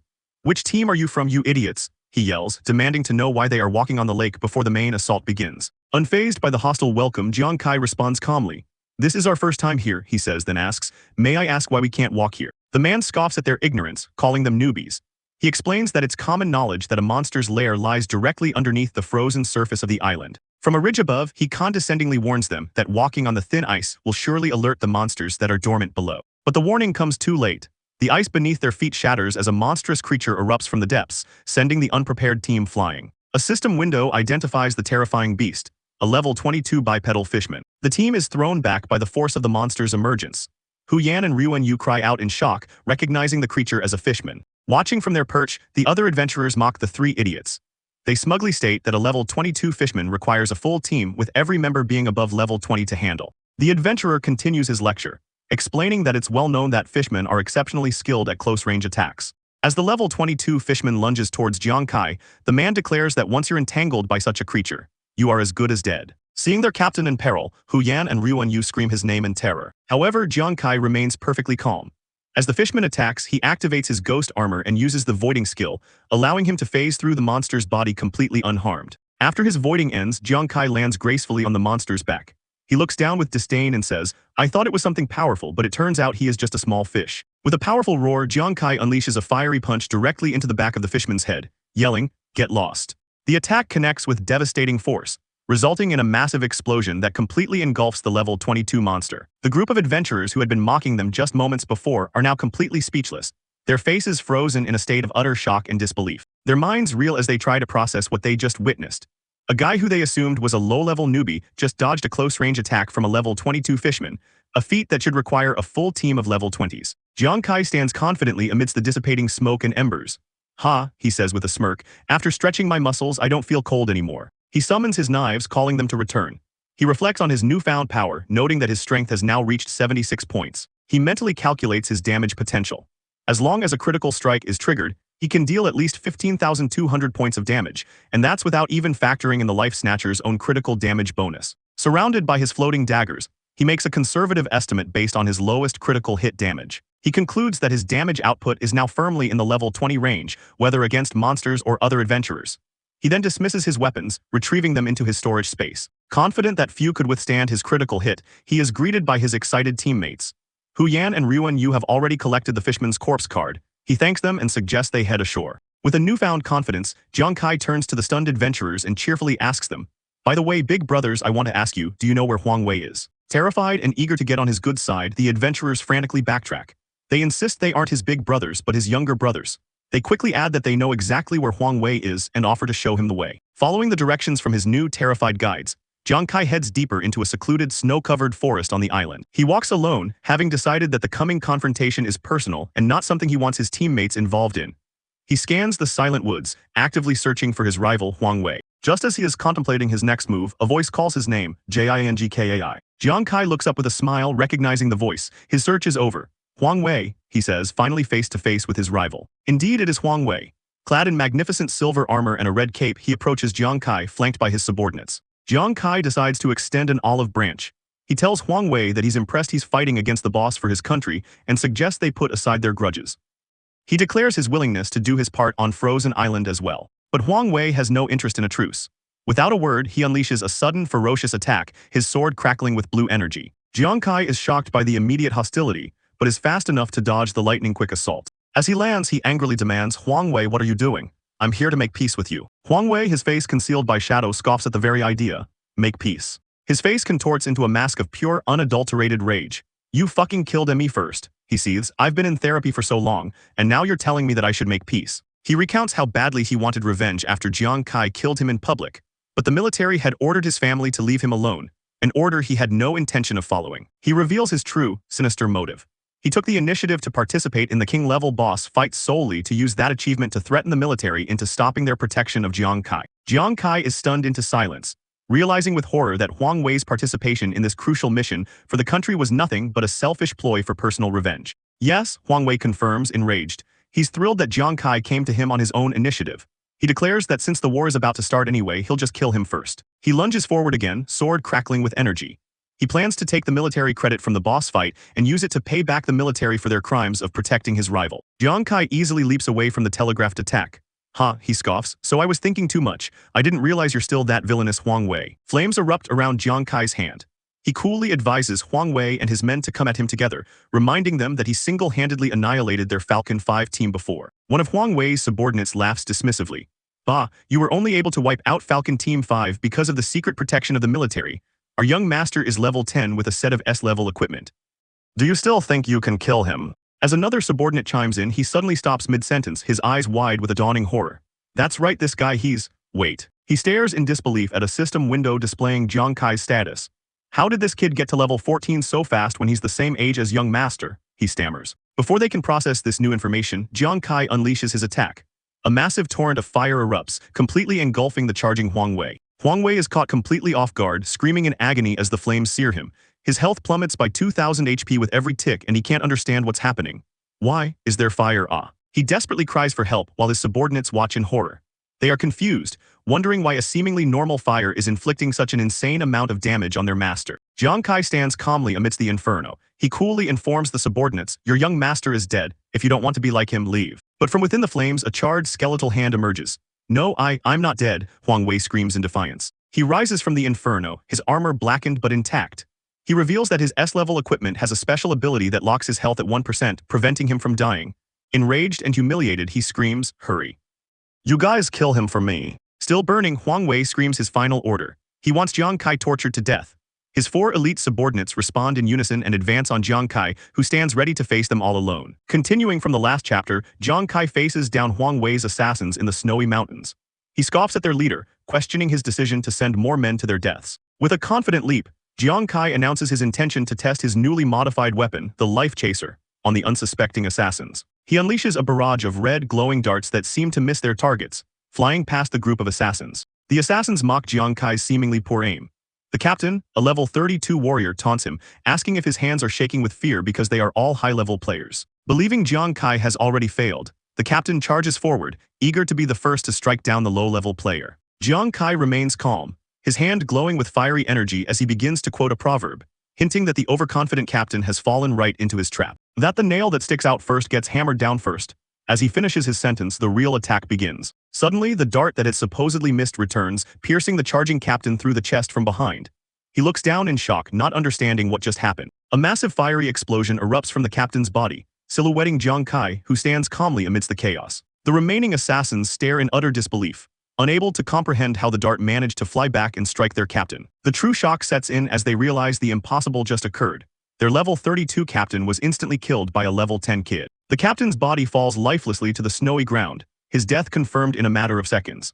But Jiang Kai isn't finished. Surrounded by a menacing red aura, he declares that the fight is not over yet. With glowing green eyes and a flick of his fingers, he commands his weapon, return. Another dart controlled by his skill slams into a second assassin, catching him completely off guard. The second victim is instantly engulfed in a powerful fiery explosion, his face contorted in agony. He lets out a final, agonizing scream as the flames consume him, leaving his comrades frozen in fear. The remaining assassins are terrified by the overwhelming and inexplicable damage. One of them wonders if Jiang Kai is a hidden master, pretending to be weak. The leader of the group, Huang Wei, furiously yells at his subordinates for their incompetence, pointing out that Jiang Kai is clearly a long-range specialist. Believing he has figured out Jiang Kai's weakness, Huang Wei orders his last 2 men to attack together and close the distance, thinking that will nullify his advantage. Huang Wei smirks, confident in his assessment. He believes Jiang Kai is a glass cannon assassin who will be helpless once they get into close quarters combat. However, as one of the men charges forward, he is met with yet another devastating explosion from behind, proving Huang Wei's strategy completely wrong. The assassin screams in terror as he is obliterated, his final moments filled with the shock of being outplayed so thoroughly. With the subordinates swiftly eliminated, Jiang Kai calmly walks past their fallen bodies. He looks down on them with disdain, muttering, HMPH, trash is still trash. His attention then turns to the sole survivor. Jiang Kai examines his life chaser, remarking that the number of opponents is irrelevant. In the background, Huang Wei collapses, utterly broken and stammering in disbelief at how his entire high-level team was single-handedly wiped out. Standing over the defeated Huang Wei, Jiang Kai materializes a sword of pure energy. He states that he was originally going to let their conflict go, but Huang Wei has disappointed him too much. He confronts Huang Wei directly, confirming his murderous intent. Terrified, Huang Wei can only ask what he's going to do. Jiang Kai looms over him, saying that since Huang Wei wanted to kill him, he must return the favor. He brings up their past encounter, mentioning he heard Huang Wei was traumatized by it. With a sadistic grin, Jiang Kai declares his intention to make that trauma even bigger, sealing Huang Wei's fate. A blood-curdling scream echoes through the snowy mountain peaks, implying the swift and brutal end of Huang Wei. A few minutes later, the battlefield is silent, with only bloodstains remaining in the snow. Jiang Kai checks his status screen. He notes that killing other adventurers provides a lot of experience, as taking out Huang Wei and his 4 level 30 minions has boosted him all the way to level 17. However, his satisfaction is cut short by a glaring red system warning. He has received the bloodthirsty killer penalty for eliminating more than 10 adventurers from the same team. Jiang Kai stares in shock, not anticipating such a severe consequence for his actions. He reads the details of the penalty. While the bloodthirsty killer status is active, his location will be known to all surrounding players, and anyone who kills him will receive triple the normal amount of experience. He breaks into a cold sweat, realizing the gravity of the situation. This penalty title is notorious on Ghost Star, as it paints a massive target on your back for every other player to hunt. A cartoonish depiction shows his new reality. He has become a walking experience bag, a tempting prize for any player who sees him. The situation gets worse as he remembers his unique talent, Doubled, which has a chance to amplify system effects. He fears the worst, knowing it can increase penalties tenfold. His worst fears are confirmed. He screams in terror as he calculates the amplified penalty. If he dies, he'll lose 30 times the experience, which could rob him of all his progress and send him back to level 1. Realizing he can't go to any crowded places, he resolves to find the Tears of Repentance, needed to remove the status, and immediately flees the scene. The scene shifts to the heavily guarded Huang family station on Frozen Island, the base of operations for the powerful clan. A panicked guard rushes to deliver terrible news to his superiors, reporting that Huang Wei has been killed. The news reaches Huang Wei's father, Huang Tong, the commander-in-chief of the battle on Frozen Island. He sits on his throne, seething with rage, furious that his family's reputation has been tarnished. Huang Wei's brother, Huang De, the vice commander, steps forward to ask his father for their next course of action. Huang De proposes a ruthless plan. They will attack the king boss to gain military merit, then use that political leverage to force the military to stop protecting Jiang Kai, leaving him vulnerable for their revenge. The leadership of the Huang family gathers, united in their decision to execute Huang De's plan for vengeance. Half an hour later, Jiang Kai has successfully regrouped with his companions Nuan and Zhu on Frozen Island. They immediately notice his new, ominous, bloodthirsty killer title. Jiang Kai tells them there's no time to explain, only that he is now an official enemy of the Huang family and they must leave immediately. Nuan tries to ask where they are going, but is cut short. Suddenly, a loud, deep sound reverberates through the entire island, stopping the trio in their tracks. They recognize the sound as a war horn.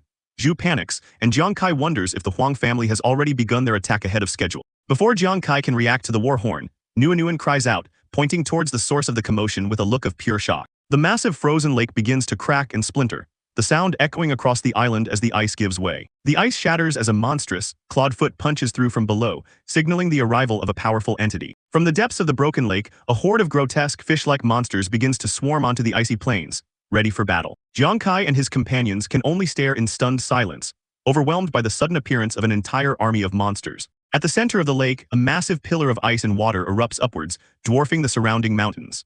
Atop the newly formed ice peak, the king boss reveals itself, a colossal, heavily built fishman lord surrounded by its shark-like lieutenants. A system window appears, identifying the creature as the king-level boss, the frozen fishman lord, currently at 100% health. Upon arriving at the desolate ice island, the group is met with a terrifying sight. As the newly emerged king-level boss towers over them, the man with black hair stares in disbelief, questioning if this is truly the boss. His companions are paralyzed with fear, overwhelmed by the immense oppressive pressure radiating from the creature, with one admitting they are scared. A battlefield-wide announcement rings out, informing all warriors that the king-level boss has been lured out and ordering everyone to prepare for the fight. From a high vantage point, Commander Huang Tong rallies the human forces from atop his giant lion mount, promising generous rewards and control over new lands and resources if they win this battle. He raises his sword, declaring that this fight is for the future and the protection of their families, urging them to fight to the death for victory. His officers echo the sentiment, reminding the troops that once the battle starts, there is no turning back. With a final, roaring declaration, the officer announces that the king boss battle has officially begun. With a unified battle cry, the massive human army charges forward across the ice, meeting the advancing horde of fishmen head-on. Overwhelmed by the sheer scale of the 200,000-person battlefield, a terrified Zhu and Nuan grab onto Jiang Kai, begging him to leave with them. Jiang Kai, however, remains perfectly calm. He gently pushes them away, telling them that they don't have to run just yet, leaving them confused. He smirks, explaining his strategy. Now that the battle has started, the Huang family will be too busy to bother him. He decides they should stay and watch, seeing it as a perfect chance to learn from a king-level boss battle. Meanwhile, the vanguard of the human army charges forward, ready to clash with the fishmen. The soldiers are immediately met by the terrifying, shadowy figures of the giant fishman monsters. A system window identifies the rank-and-file enemy as a common-grade fishman, at level 25. One of the lead soldiers, full of bravado, shouts at his comrades not to be afraid, claiming they can win with their superior numbers. His confident battle cry is cut short as a massive shadow falls over him. The soldier is snatched up and dragged into the monstrous, gaping maw of a fishman, his screams for help muffled. He is devoured whole, his desperate cries for someone to save him echoing for a final, horrific moment. The nearby soldiers are frozen in terror, their morale shattered as they realize with horror that these fishmen can and will eat them alive. Watching from a safe distance, Nuan and Zhu are stunned.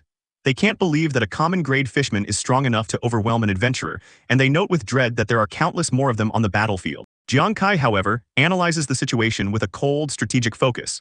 He recalls a crucial piece of information about this kind of raid. As long as the main boss isn't dead, the army of minions will respawn endlessly. As he watches a soldier struggle against a fishman, he comes to a critical realization. The key to this battle isn't the massive clash between the 200,000 adventurers and the fishman army, but something else entirely. The battle on Ice Island has reached its climax. It is a desperate fight between the highest-ranking adventurers, the Supremes, and the formidable king-level boss. An alliance of 8 Supremes unleashes a coordinated assault against the frozen fishman lord, a colossal monster that has emerged from the icy depths. One of the Supremes, a man with fiery determination, rallies the troops.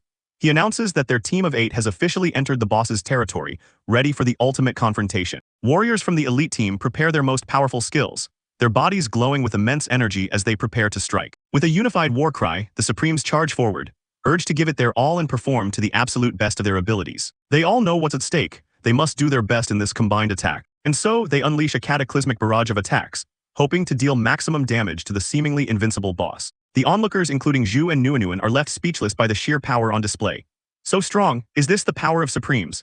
Zhu exclaims, while Nuanuan expresses her hope that the boss is about to be defeated. However, Kai, observing from the sidelines, has a different assessment. As Nuanuan voices her concern, he senses that the situation is not as good as it seems. He activates his special ability, the Ghost Eye Focus, to see the truth of the battle that is hidden from others. Through his enhanced vision, Kai analyzes the devastating attack. He sees that while the Supreme skills are incredibly powerful, they haven't even managed to break through the boss's defense. A system notification confirms his observation, failed to penetrate the defense. The Supremes themselves are in disbelief. They can't believe their combined ultimate attack failed to even scratch the boss. Before they can recover from their shock, the frozen fishman lord retaliates with a single, massive swing of its arm. The elite warriors are sent flying, their powerful formation shattered in an instant. The boss lets out a chilling, victorious laugh, mocking the futile efforts of the adventurers. The onlookers are horrified, realizing the unthinkable has happened. In a single strike, the boss has killed all 8 Supremes. Kai grimly assesses the situation. He realizes the terrifying strength of a king-level boss, capable of annihilating 8 Supremes with a single blow. But as all hope seems lost, a lone figure steps forward. It is the Supreme Jiangfang, wielding a spear and ready to face the monster alone. His comrades cry out in disbelief and fear. The 8 Supremes died even after joining forces, and now someone dares to go up alone. Nuanuan pleads for him not to go. Ignoring the pleas, Jiangfang charges headfirst towards the colossal boss, a solitary warrior against an overwhelming force. The remaining adventurers watch in despair, certain that another one is about to die. Jiangfang slams his spear into the ice, bracing himself not for a final, desperate attack, but for a calculated counter. As the boss's power bears down, he channels all his remaining energy into the spear, unleashing it in a brilliant, defiant blast aimed straight at the frozen fishman lord. Jiangfang's spear connects with the boss. The frozen fishman lord, who was previously untouchable, shows a rare sign of shock. Kai, Nuanuan, and Zhu are flabbergasted. Kai exclaims, "What? This person actually took the boss's attack head-on," witnessing Jiangfang's impossible feat of survival and counterattack. The other adventurers are equally stunned, unable to comprehend how a single warrior could withstand the power that annihilated 8 Supremes. Standing firm, Jiangfang reveals the grim truth behind his power. He scoffs, revealing that his teammates' deaths were not in vain, they were a deliberate sacrifice. A system window confirms his identity. Supreme, Jiangfang, the strongest lancer in the Xunwu Guild. He glares at the boss, declaring that it can't kill him with a simple blow. He raises his spear, vowing to fight on behalf of his fallen comrades, their sacrifice fueling his resolve. The secret to his power is revealed, his unique talent, Blessing of the Dead. For every Supreme teammate who dies, he gains a massive 25% increase in strength. Now empowered by the loss of his 8 teammates, Jiangfang lets out a furious roar and unleashes his full, amplified power, screaming, "I'll kill you." His empowered strike lands true, and a system notification confirms the impossible. The boss's impenetrable defense shield has been shattered. The frozen fishman lord recoils in pain, wounded for the very first time in this battle. This turn of events leaves everyone, including Kai, in awe.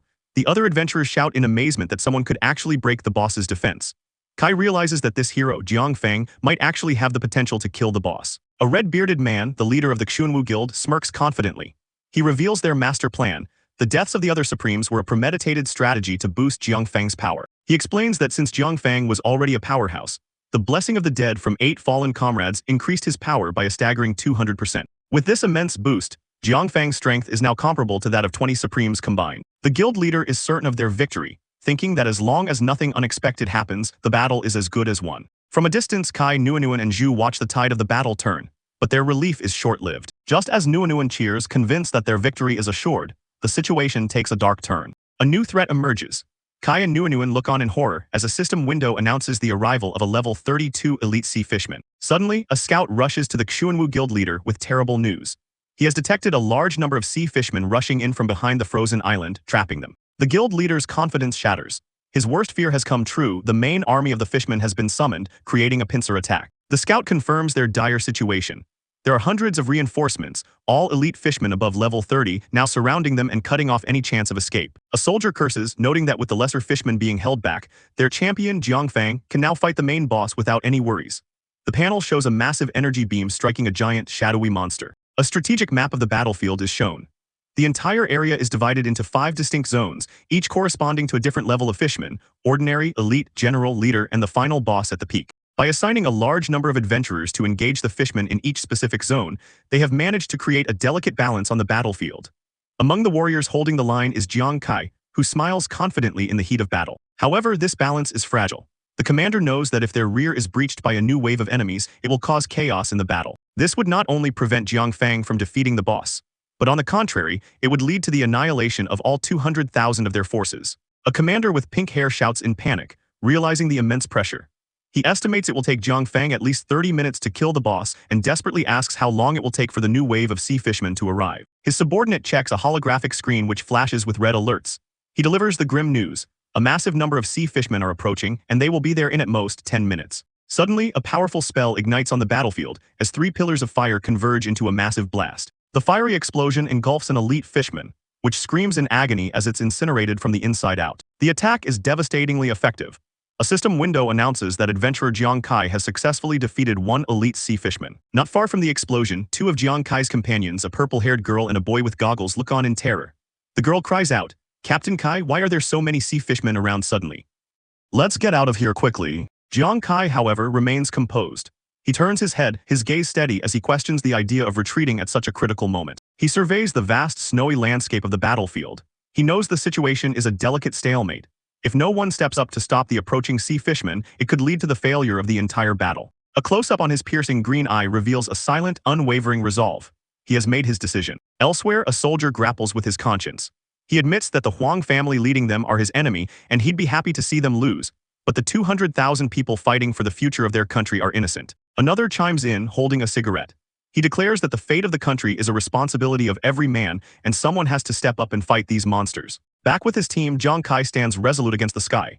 He turns to his companions and makes his stance clear. Hu Yan and Ruan Yu, we are not leaving. His companions look at him baffled. The boy Hu Yan seems particularly shocked by the decision to stay. Jiang Kai begins to walk away from them, towards the direction of the coming threat, as he lays out his seemingly insane plan. He tells them, I also need you to lure all the surrounding sea fishmen to me. A fiery aura begins to envelop him as he makes a bold declaration, his expression one of absolute confidence. I'll take care of all these sea fishmen by myself. His 2 companions, Hu Yan and Ruan Yu, are left utterly speechless. Their face is a mask of shock and disbelief at his proclamation. 10 minutes later, the battlefield is a scene of carnage. An adventurer screams in pain as he is run through by a fishman's massive spear, while others fight desperately around him. A bloodied and battered adventurer stumbles towards his captain, pleading with him to stop fighting.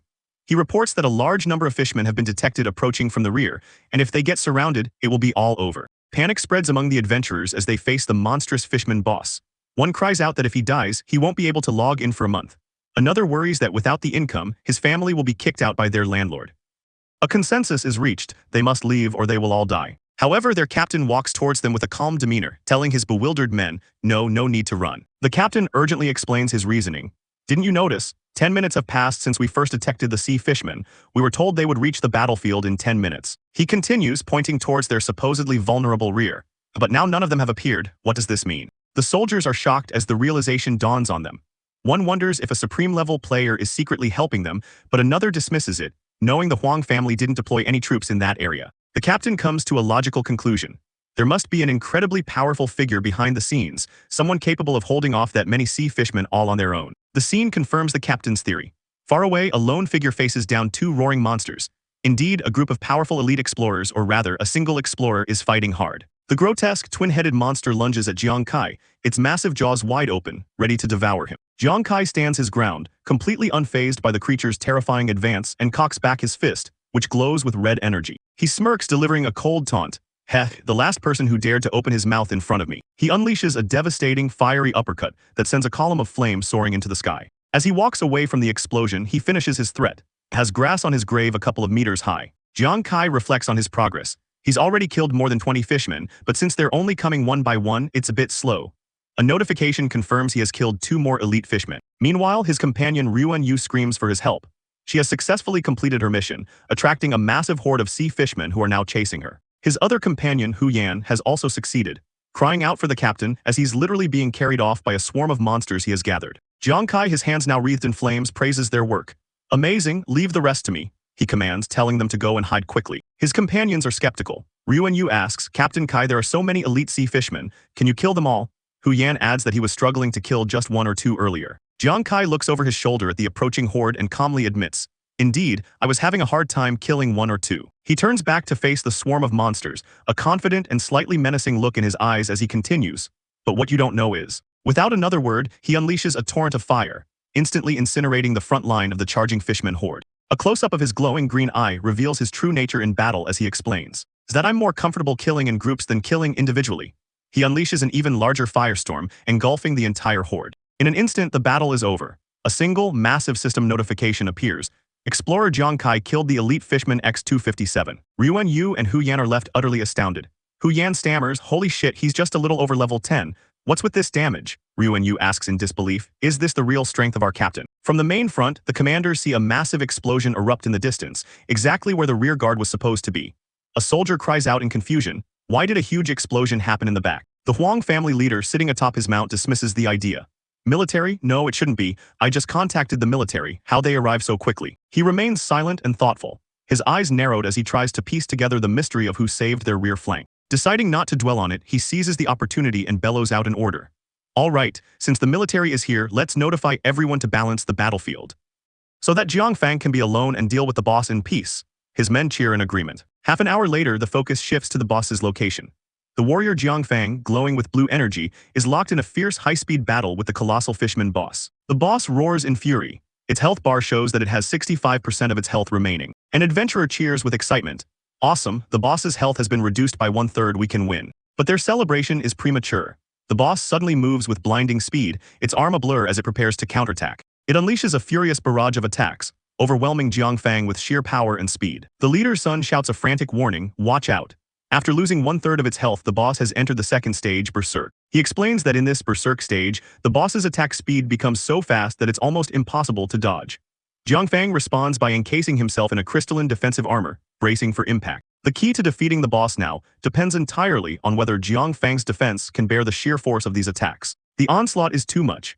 Jiang Fang coughs up blood as his health plummets, a system notification showing his remaining health is a critical 5%. The onlookers are horrified. Jiang Kai and his companions watch with shocked expressions, while the Huang family leader and his son are gripped by panic. On the battlefield, the adventurers who were just cheering are now filled with despair. "Are we going to lose?" one of them asks. But Jiang Fang is not defeated yet. He holds up a shard of his broken armor, a defiant smirk on his face. "Heh, you bastard, you think with this much damage you can kill me?" he roars, unleashing his supreme talent, intentionalized armor. A massive aura of blue energy erupts from his body. With newfound power coursing through him, he screams at the boss, "Come." The boss's powerful strikes now land harmlessly against Jiang Fang's body, which is protected by the glowing blue armor. A system message repeatedly confirms he is immune to all damage. Not only is he immune, but the damage is reflected back at the boss, which now receives the full force of its own attacks, roaring in pain and confusion. Watching from a distance, Jiang Kai is amazed. What a great armor, not only is it immune but it can also reflect damage. Is this what a supreme talent can do? The Huang family members who were just in despair now erupt in celebration. "Amazing, with this we can kill the boss," they shout. The Huang family leader grins with satisfaction. He explains that Jiang Fang is their carefully selected trump card, whose talent allows him to rebound 50% of damage for 90 seconds, while the boss is in its fast-attacking berserk phase. The strategy is working perfectly. The boss's health drops to 35%. The faster the boss attacks in its frenzy, the more health it rapidly loses to the reflected damage. The Huang family leader laughs triumphantly. In just a short while, the boss has lost 30% of its health to its own reflected attacks. He's confident that if this continues, the boss is already in the Huang family's pocket. But just as he declares victory, the boss's claw begins to glow with a sinister light, unleashing a piercing strike that looks completely different from its previous berserk attacks, instantly silencing his celebration. The boss's special attack lands a direct hit. Jiang Fang's supposedly immune armor instantly shatters into 1,000 pieces, the force of the blow sending him flying backwards. He lies broken on the ground, his body battered and his armor completely destroyed. A red critical system notification flashes, defense armor disabled, 1% of health remaining. Their trump card has been defeated in a single strike. Everyone watches in stunned silence. The soldiers' previous cheers turn to gasps of horror, while Jiang Kai and the Huang family leader stare in utter disbelief. One adventurer voices the question on everyone's mind, did the great Supreme Lord lose? The fishman boss looms over its fallen opponent, victorious. A system message reveals the terrifying truth behind its sudden comeback. It possessed the armor-breaking combat skill all along. The Huang family leader collapses in despair. I was careless," he mutters, realizing his fatal error. "I didn't realize that this boss has unidentified, armor-breaking skills." His son rushes to his side, but it is too late. All hope is lost. On the icy battlefield, a sense of dread spreads among the adventurers. Their greatest hope in this battle was the warrior Jiang Fang, who is currently fighting the main boss. From a distance, Jiang Kai watches with a grim expression, sweat dripping down his face. The adventurers around him are terrified, realizing that if their ace falls, this will be a losing battle. Chaos erupts across the battlefield as the fishman monsters overwhelm the human forces. With their aces down, the adventurers are in a full-blown panic, screaming for everyone to run for their lives. Amidst the chaos, an adventurer coughs up blood after taking a direct hit from a monster's attack. A captain named Li Bio is brought to his knees, his shield shattered. He grits his teeth in regret, apologizing to his subordinates Zhu Zai and Nan Nan for bringing them to this deadly place. His voice is filled with despair as he confesses his selfish motive. He only brought them here to prove that he was better than Jiang Kai, a name his team always talked about. As a massive fishman looms over him, ready to strike, Li Bio screams in anguish. He laments that while Jiang Kai would never lead them to their deaths, he did, making him a complete failure as a captain. A pink-haired healer screams for Captain Li Bio as he lies motionless on the ground. Next to her, their other teammate is also heavily wounded and bleeding. The healer looks around in desperation, crying out for anyone to save her captain.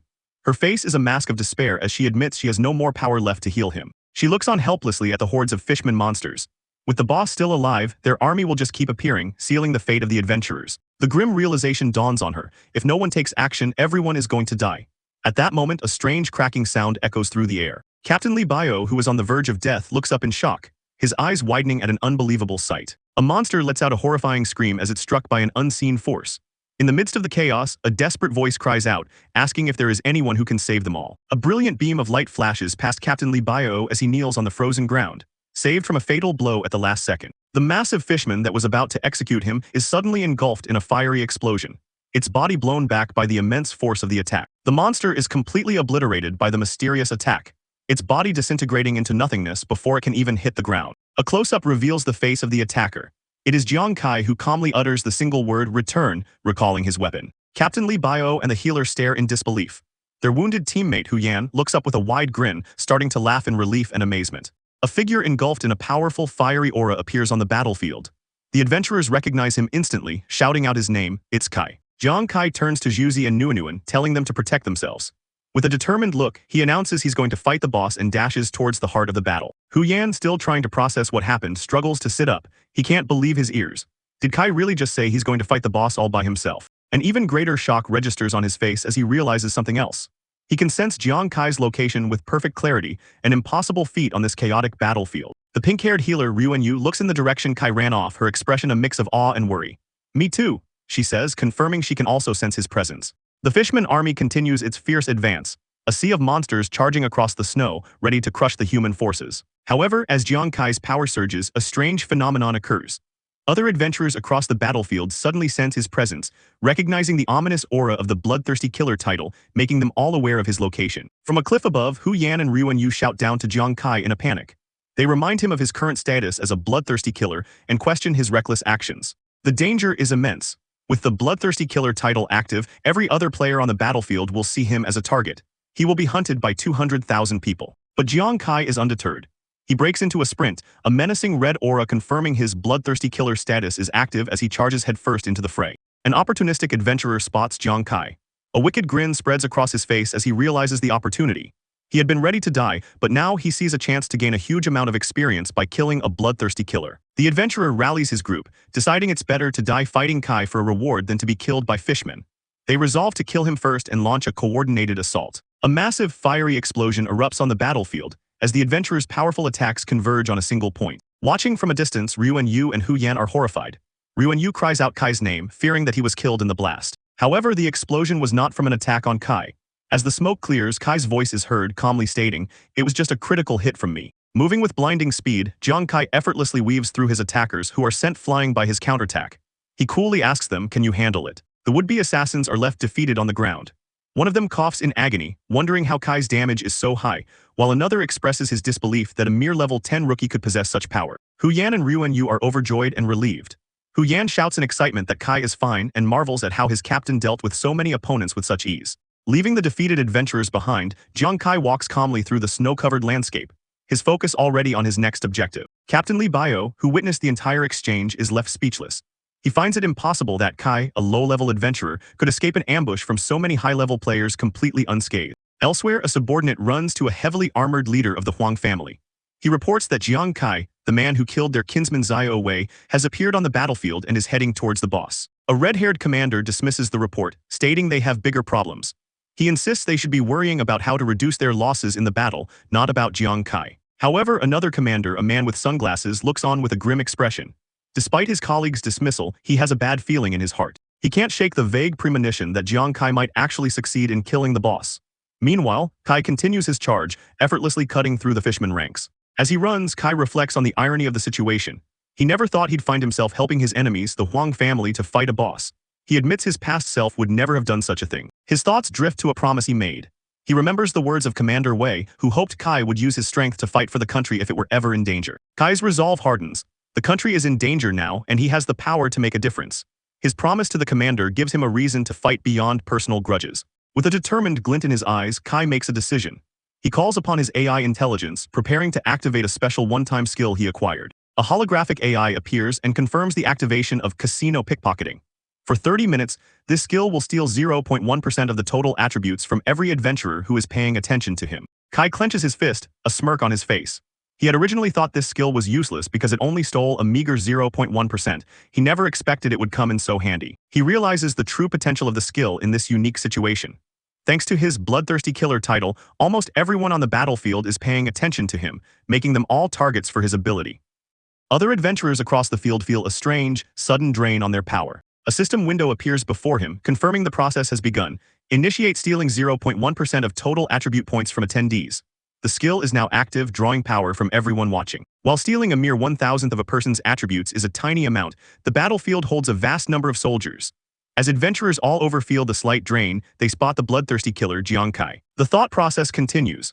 If you take 0.1% of the attributes from 200,000 people and combine them, the result is an extremely huge number. Jiang Kai is engulfed in a colossal golden aura as his power skyrockets. His stats window reveals he has jumped to level 20, with his strength, agility, and spirit all soaring into the tens of thousands. The Huang family commander's son shouts in alarm, reporting to his father that Jiang Kai is making a beeline for the boss and might actually steal the kill. The red-haired commander, who had just dismissed Kai as a non-threat, yells in confusion, unable to understand the sudden urgency. His son explains frantically, pointing at his tactical watch. The data shows that Jiang Kai's attributes have become terrifyingly powerful, even surpassing those of their ace, Jiang Feng. The red-haired commander's eyes bulge in utter disbelief. He roars, "What?" unable to comprehend how a low-level rookie could suddenly become so powerful. Now powered up, Jiang Kai charges through the battlefield, entering the dangerous territory of the warrior-level fishmen. A massive, level 51 warrior-level shark-tooth fishman lets out a ferocious roar as it spots the intruder in its territory. The giant monster lunges forward, its enormous jaws wide open, attempting to swallow Jiang Kai whole. The Huang family commanders watch with scorn.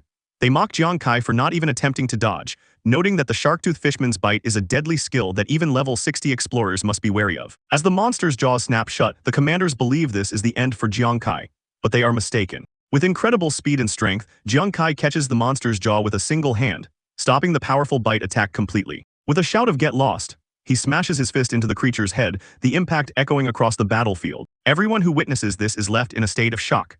From Li Baiou's team to the Huang commanders, they are all speechless. With no weapons, using only his fists, he killed a warrior-level fishman. They begin to fear that his newfound power is real, and he might actually kill the boss. The higher-level fishman monsters look on with menacing grins, confident that no human can challenge their might. Having cleared the warrior zone, Jiang Kai doesn't slow down. He pushes even deeper into enemy territory, arriving at the commander-level fishman area. An enormous level 74 commander-level fishman, towering over the others, immediately spots Jiang Kai. The monster demonstrates its terrifying power by effortlessly grabbing a nearby adventurer and crushing him in its fist. It then unleashes a powerful sonic roar, a special skill that distorts the air with turquoise energy waves, aimed directly at Jiang Kai. Jiang Kai is caught off guard by the special attack. The world inverts as he stumbles and coughs, clearly affected by the roar. The Huang commanders scoff at Kai's predicament. The red-haired leader points out that Kai is overestimating himself, as the roar requires special skills or equipment to resist, not just raw attributes. Brought to his knees, Jiang Kai seems to be incapacitated by the roar. The commander smugly declares that Kai is just an ignorant kid, and that his quest to kill the boss was nothing but a foolish dream. Seeing their captain in trouble, Ryuan Yu and Hu Yan scream out his name in terror, fearing the worst. Suddenly, in a bizarre turn of events, a wooden mug full of foaming beer is shoved directly into the commander-level fishman's roaring mouth, silencing it instantly. The culprit is revealed to be Kai's companion, Hu Yan. His face bright red, he boldly screams out that he has never been inferior to others in his life. In a fit of drunken jealousy, he soars through the air towards the monster. Believing the fishman is a beauty trying to seduce his captain with its roar, he yells that he is no worse than his captain and she shouldn't only focus on him. As the fishman lets out a muffled roar, still reeling from the beer mug, Hu Yan continues his heroic, if misguided, charge. He shouts at the monster, asking if a high-quality human male like himself can't attract it. With a determined expression, he declares he will give the monster an interracial kiss, providing a bizarre and hilarious end to the intense battle. Continuing from the last chapter, the battlefield is in chaos. Jiangfang comically tries to hold back a giant fish monster, pleading for no one to harm his wife this time. In a bizarre display of affection, the drunk Jiangfang lovingly embraces the monster, much to everyone's confusion. His wife, the fishman commander, doesn't appreciate the sentiment and sends him flying with a powerful punch. Despite the bleeding nose, Jiangfang is unfazed, even finding her hot-tempered personality attractive. A status window confirms he's in a drunken state, which reduces damage taken. The surrounding players are in disbelief, wondering who this man is and how he could possibly withstand the fishman commander's roar and even attract all of its hatred onto himself. Elsewhere, the team captain Jiang Kai observes the scene, initially annoyed that his teammates, including Ryuan Yu, disregarded his orders and followed him into battle. His teammates declare their loyalty, exclaiming that they would never abandon their captain.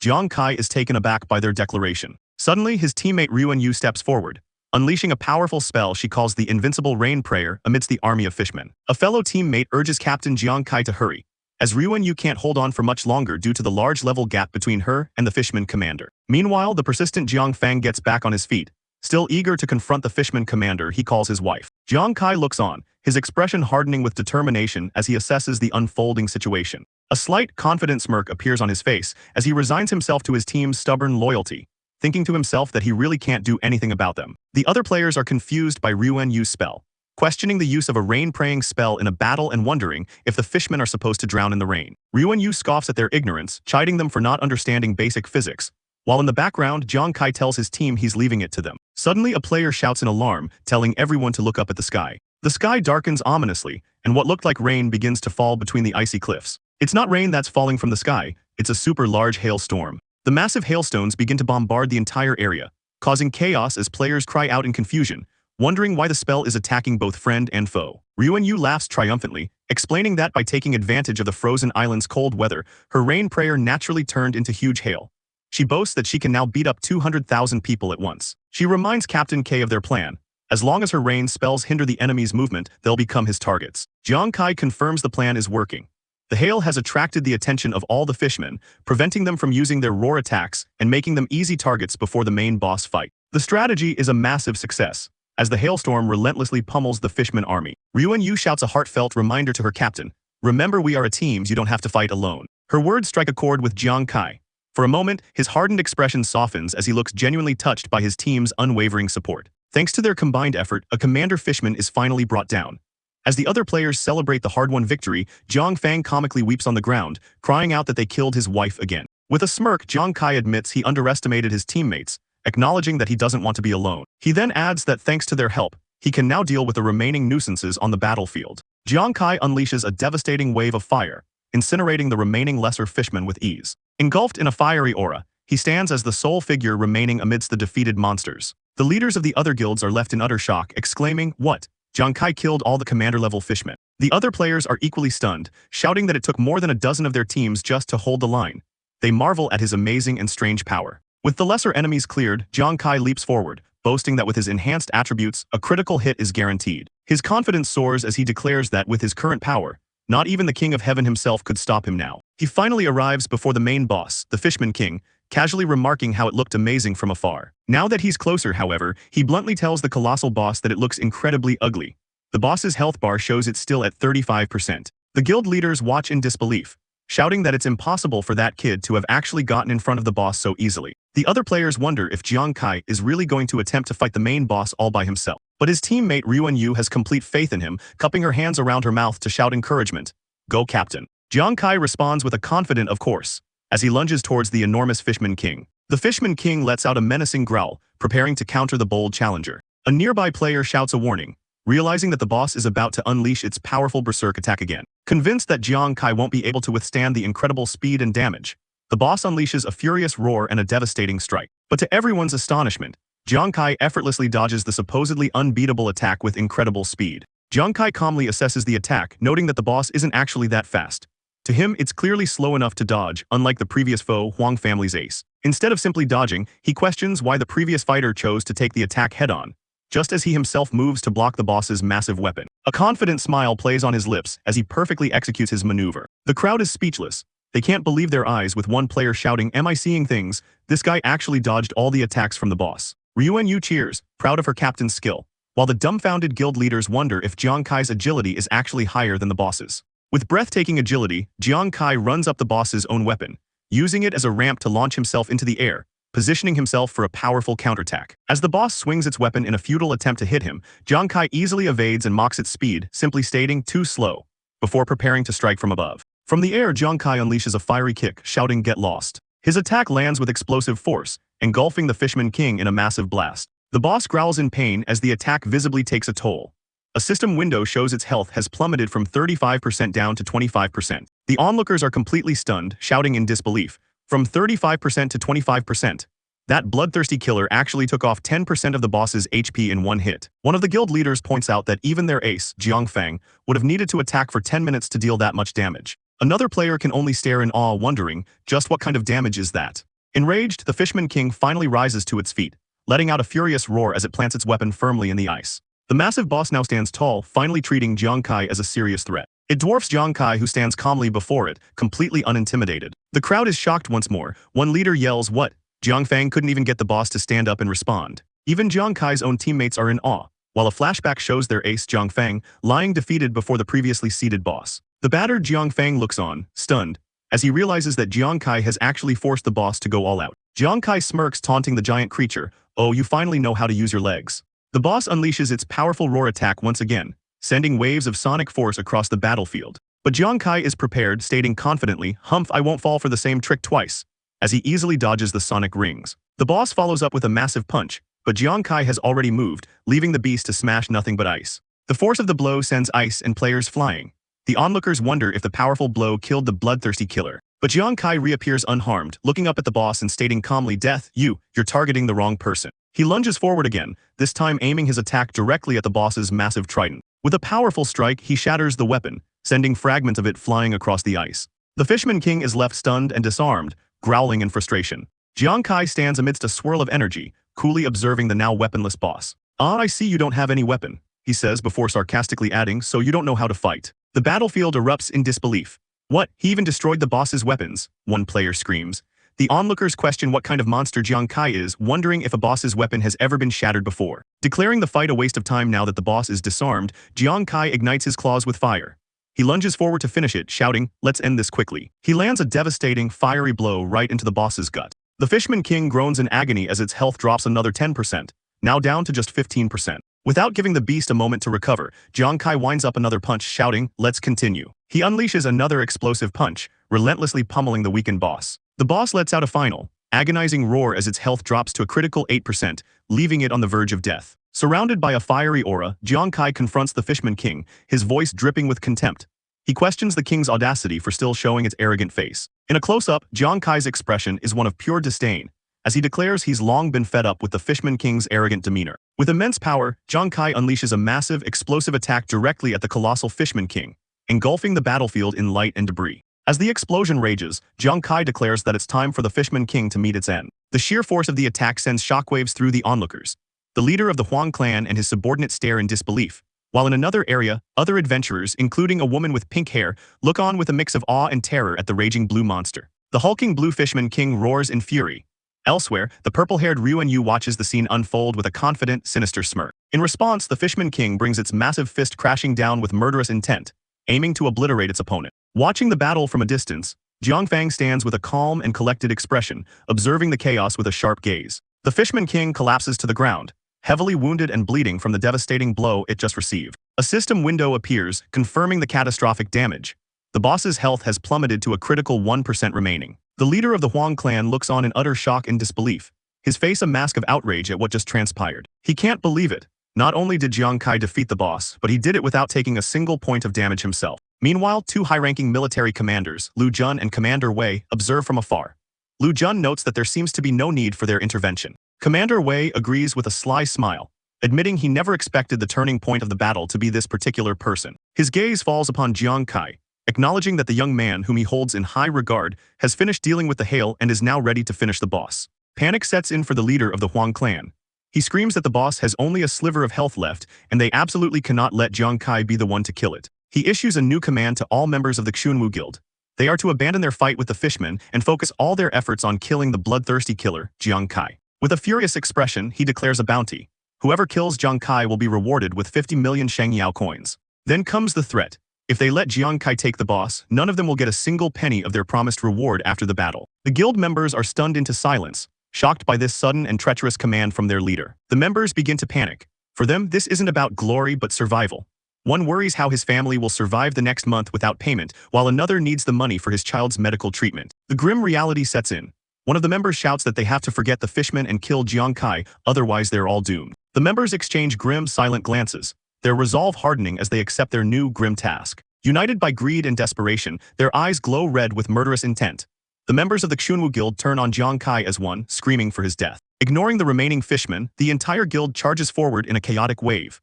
They are no longer soldiers, but a desperate mob racing to claim the bounty on Jiang Kai's head. Unfazed by the charging mob, Jiang Kai looks on with a smirk. He notes how disgusting it is that the Huang family, who were incapable of taking the boss themselves, now threaten to kill him just as he's about to succeed. He then turns his attention to the wounded warrior he is supporting, Jiang Fang, the ace of the Huang family, and casually asks if he's still alive. Jiang Fang, confused and wary, questions Jiang Kai's motives. He asks what the bloodthirsty killer wants from him, wondering why he doesn't just finish off the crippled boss himself. Jiang Kai smiles mysteriously. He admits he's good at weakening monsters, but cheekily asks whoever said he was going to be the one to steal the boss kill. He explains his reasoning. If he took the boss, the wealthy Huang family would barely feel the loss. However, the 200,000 families of the regular adventurers being held hostage for the rewards would be the ones to truly suffer. Standing before the nearly dead Fishman King, Jiang Kai points out that Jiang Fang, despite his injuries, is still representing the Huang family. With a calm but firm expression, Jiang Kai makes an unbelievable request. He asks Jiang Fang to be the one to deliver the final blow. Jiang Fang is utterly stunned by the proposal, unable to comprehend why his enemy would simply give away the final kill. From a distance, Jiang Kai urges him to hurry. He points out that the mob is closing in to attack him and presses Jiang Fang to do him this one favor. Understanding dawns on Jiang Fang. He accepts the request, and a powerful blue energy begins to coalesce around his body as he prepares to strike. With his decision made, he takes a determined step forward towards the down boss. With a quiet thank you, Jiang Fang unleashes his final attack, plunging his energized fist directly into the Fishman King's body. The Fishman King lets out a final, agonizing scream as the attack lands, its massive body writhing in pain. The boss's body goes limp as a system window confirms the inevitable. Its health has reached zero.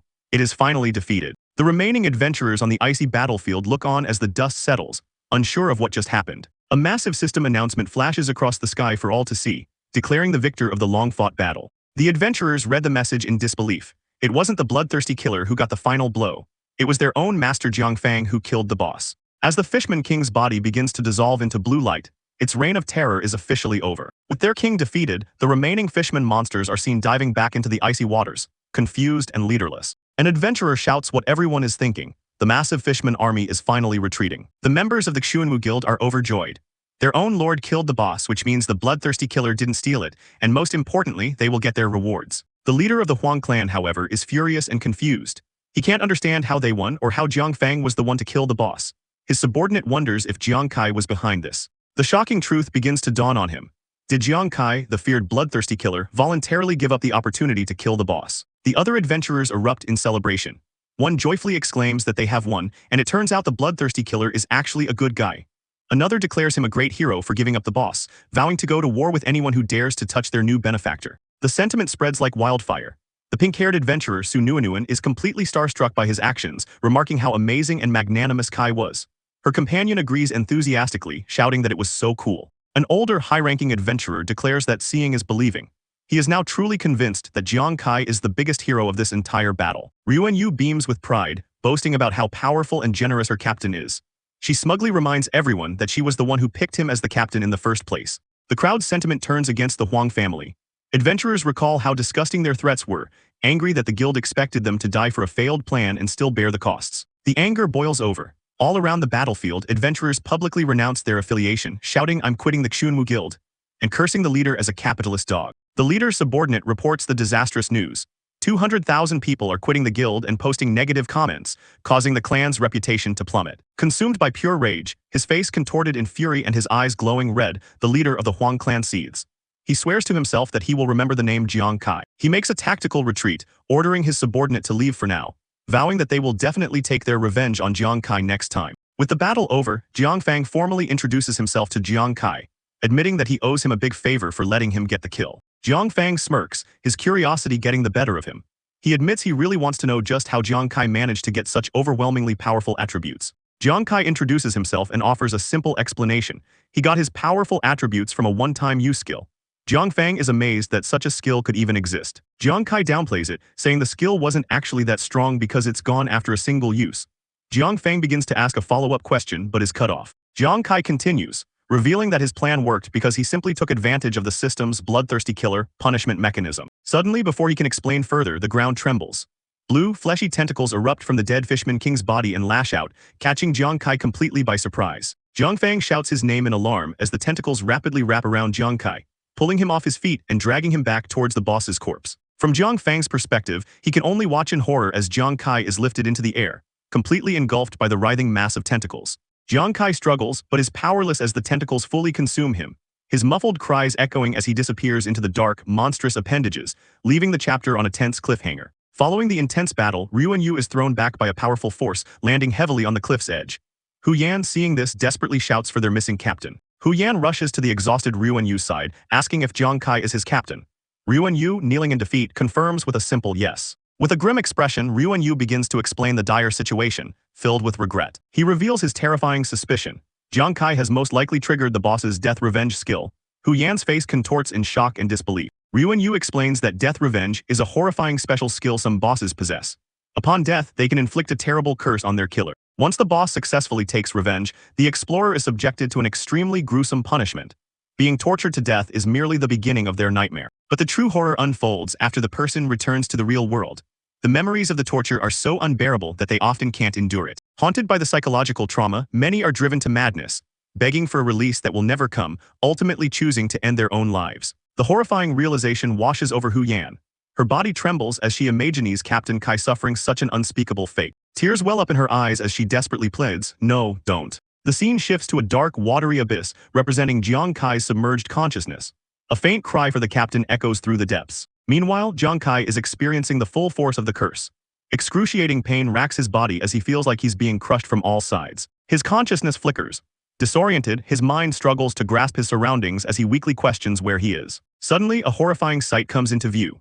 He is being held captive by the vengeful spirit of the slain boss, a monstrous creature with countless glowing green tentacles. The monster's face is a grotesque mask of hatred, its glowing yellow eyes fixed on him with malevolent intent. The torture begins as one of the phantom tentacles pierces his body, sending a wave of agony through him. Jiang Kai cries out in pain as he feels something foreign growing and spreading within his body, a parasitic corruption from the boss's hatred. In this moment of despair, a system window appears with a critical warning.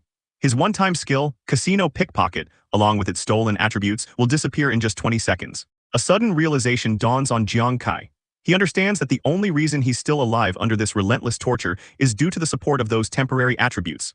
The countdown to his demise has begun. As the timer ticks down, he knows with chilling certainty that the instant the attributes disappear, he will die. The monster's voice, dripping with malice, echoes in his mind, promising to kill him. A system prompt confirms his fears, identifying the creature as the boss's remaining shadow of hatred. With no other choice, Jiang Kai lets out a defiant roar, activating his last resort, Ghost Armor Voiding. As the countdown hurtles into the single digits, a powerful energy erupts from Jiang Kai's body.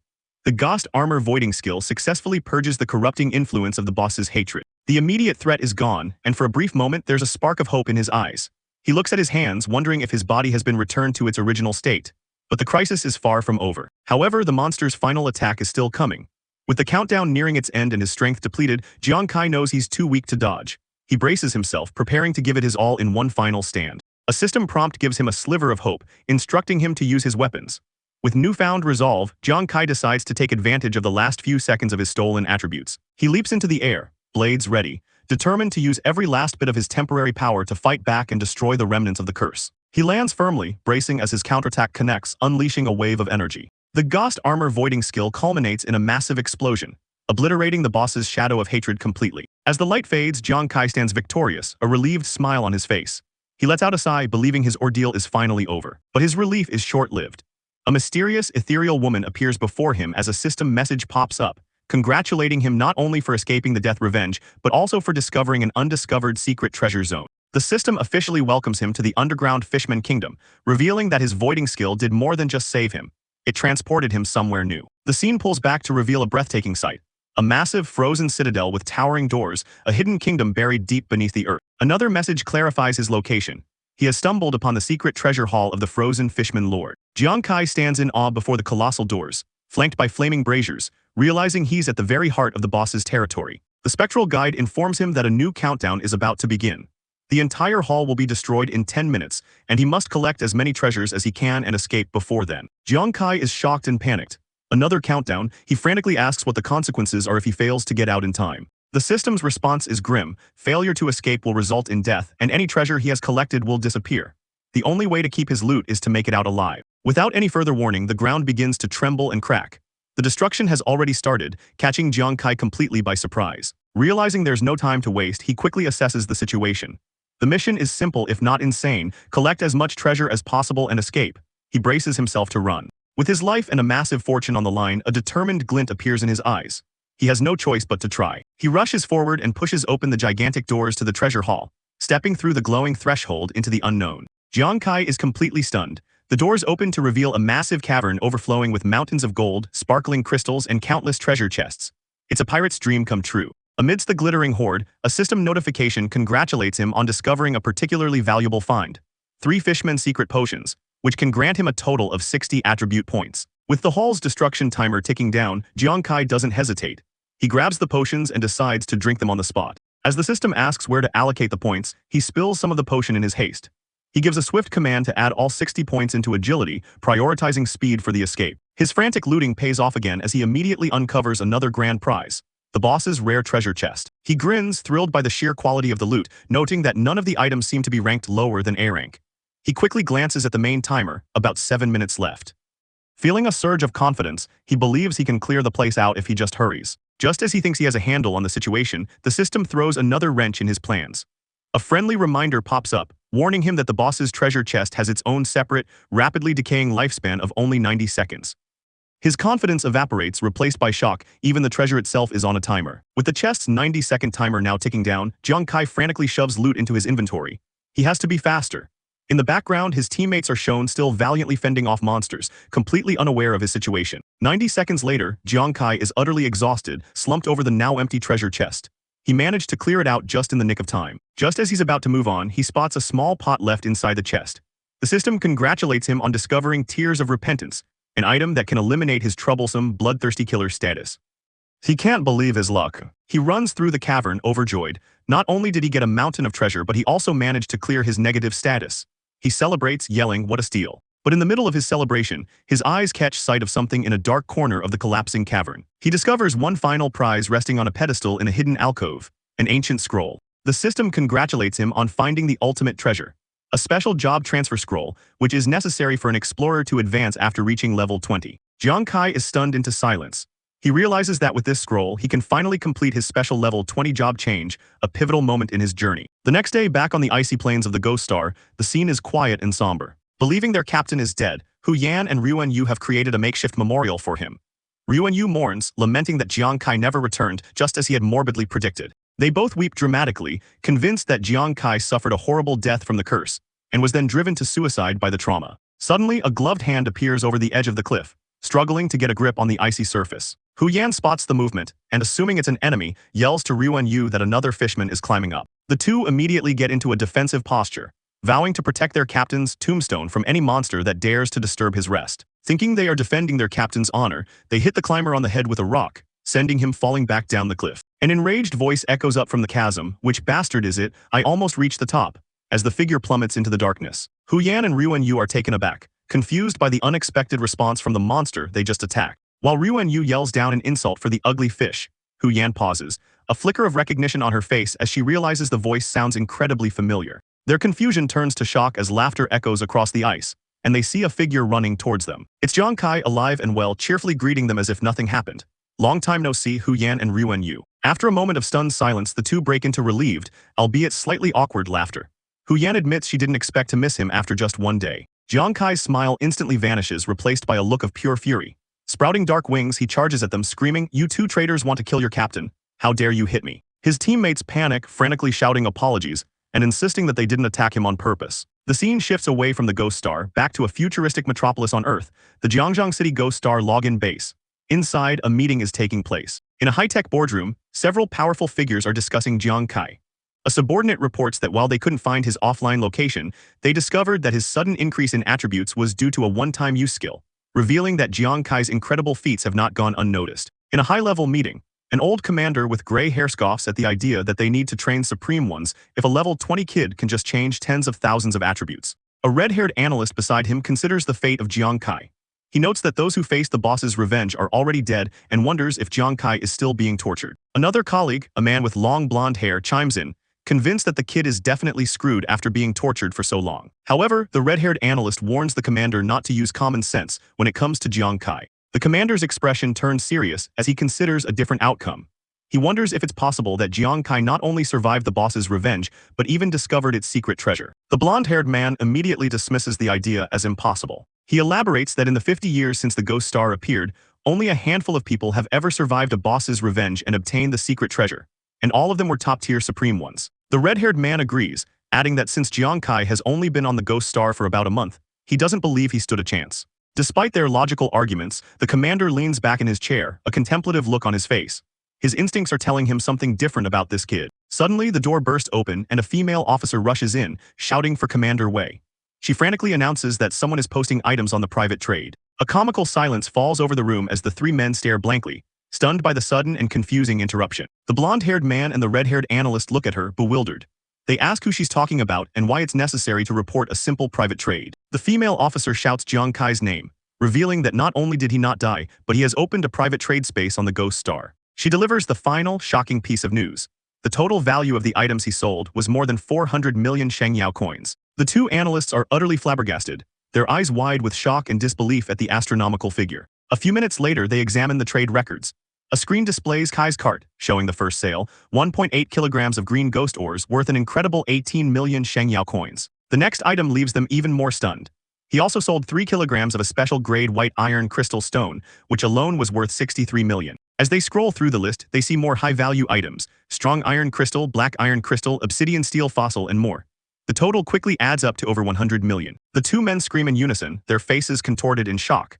They can't believe this kid really made 400 million. To sell so many items at once could only mean one thing. Commander Wei lets out a hearty laugh. He was right all along. He proudly exclaims that he told them Jiang Kai could find the boss's secret treasure and the kid didn't disappoint. Just then, the female officer interrupts his celebration to report that the Huang family has suddenly arrived and wants to talk to him. A few hours later, the scene shifts to the Ghost Star's item trading office. Jiang Kai, having successfully sold his loot, mutters to himself about how he had so many things he had to open a private space to sell them. His companions, Hu Yan and Ruan Yu, are with him. Hu Yan tells him it's not a loss because he had so much loot it was the only way to sell it. Ruan Yu jokingly calls it fun trouble. Jiang Kai agrees and smiles, telling them he also kept a lot of good things for them. He announces it's time to split the boss spoils, making Hu Yan and Ruan Yu's eyes light up with excitement. He presents the first item to Hu Yan, a black ice jade. It's a B-grade piece of equipment that adds a freezing effect to her skills, potentially allowing her to cast a blizzard. Next, Jiang Kai presents a stack of old parchments, explaining that in addition to the equipment, he also got some eternal pages that can be used to upgrade skills. An infographic explains that there are 2 ways to improve skill levels. The first is using a special skill book for a specific profession, which is typically found only in monster treasure chests or from special tasks. The other method is using universal upgrade items like the ones he got from the Fishman Lord's treasure chest, the eternal pages, which can improve the level of any skill. The immense value of these pages is highlighted.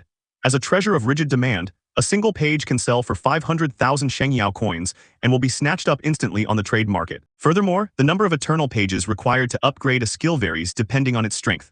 More powerful, combat-oriented skills require significantly more pages. Jiang Kai generously tells his friends to take the eternal pages first, leaving Hu Yan and Ruan Yu completely speechless and stunned. As he stands triumphantly on a mountain of gold and cash, he tells them to enjoy themselves. At this moment, in Hu Yan and Ruan Yu's eyes, Jiang Kai is a radiant god of wealth. Overcome with emotion, they lunge at him, grabbing onto his legs and crying out, "Captain Kai." With tears streaming down their faces, they declare they will pray for his great kindness every day, proclaiming that even if he dies, his soul will go to heaven. The scene turns comical as Jiang Kai, embarrassed, tries to get them to let go, reminding them they're in the middle of the street. Their commotion attracts the attention of a passing group. The leader of the group, a burly man in ornate white armor and sunglasses, looks down on them with disdain. He scoffs, asking if Jiang Kai even knows what embarrassment is. He arrogantly continues, insulting them as a bunch of low-class people and commoner bastards who don't care about their image. Jiang Kai recognizes the man muttering his name, Huang De. Beside him, Hu Yan and Ruan Yu look on in confusion, asking who he is. Huang De issues a warning to Jiang Kai. telling him not to be arrogant just because he has the military's protection after going against the Huang family. His eyes glow red with menace as he declares his intention. He will mercilessly slaughter Jiang Kai in the guild challenge to prove to the military that he's a useless bastard not worth protecting. As Huang De and his cronies turn to leave, he delivers a final threat. Once the military gives up on you, be prepared to die in my hands. Jiang Kai watches them walk away, his gaze sharp and unwavering in the face of the blatant threat. He turns to his friends, confused. Guild challenge, what's that? What is Huang De talking about? Hu Yan is shocked, he doesn't know. She begins to explain that the guild challenge is a competition held by the military to screen out powerful guild forces. She pulls up a holographic bracket, explaining that the challenge has a minimum entry of level 21 and is divided into 4 level brackets. Guilds send teams of 5 to compete, with the top 3 in each level being decided. Because the military gives out generous rewards to the top 3 in each level, many powerful guilds participate every time, making the competition fierce. Jiang Kai is still puzzled. In a Chiba-like thought bubble, he wonders why Huang De would challenge him since he didn't even participate in the challenge. Deciding not to dwell on it, Jiang Kai says goodbye to his friends. He tells them he needs to go offline for a while to visit his family, and they happily wave him off from a balcony. Inside the hospital room, Jiang Kai, now back in his everyday clothes, greets his older brother who is recovering in bed. He cheerfully explains that he brought some nutritional supplements, worried his brother wouldn't recover well after his surgery. His brother, however, seems at a loss for words, starting to question just how much Kai bought. The answer is revealed to be a ridiculously large mountain of lavishly wrapped gifts and supplements, so much that it has to be wheeled in on a dolly.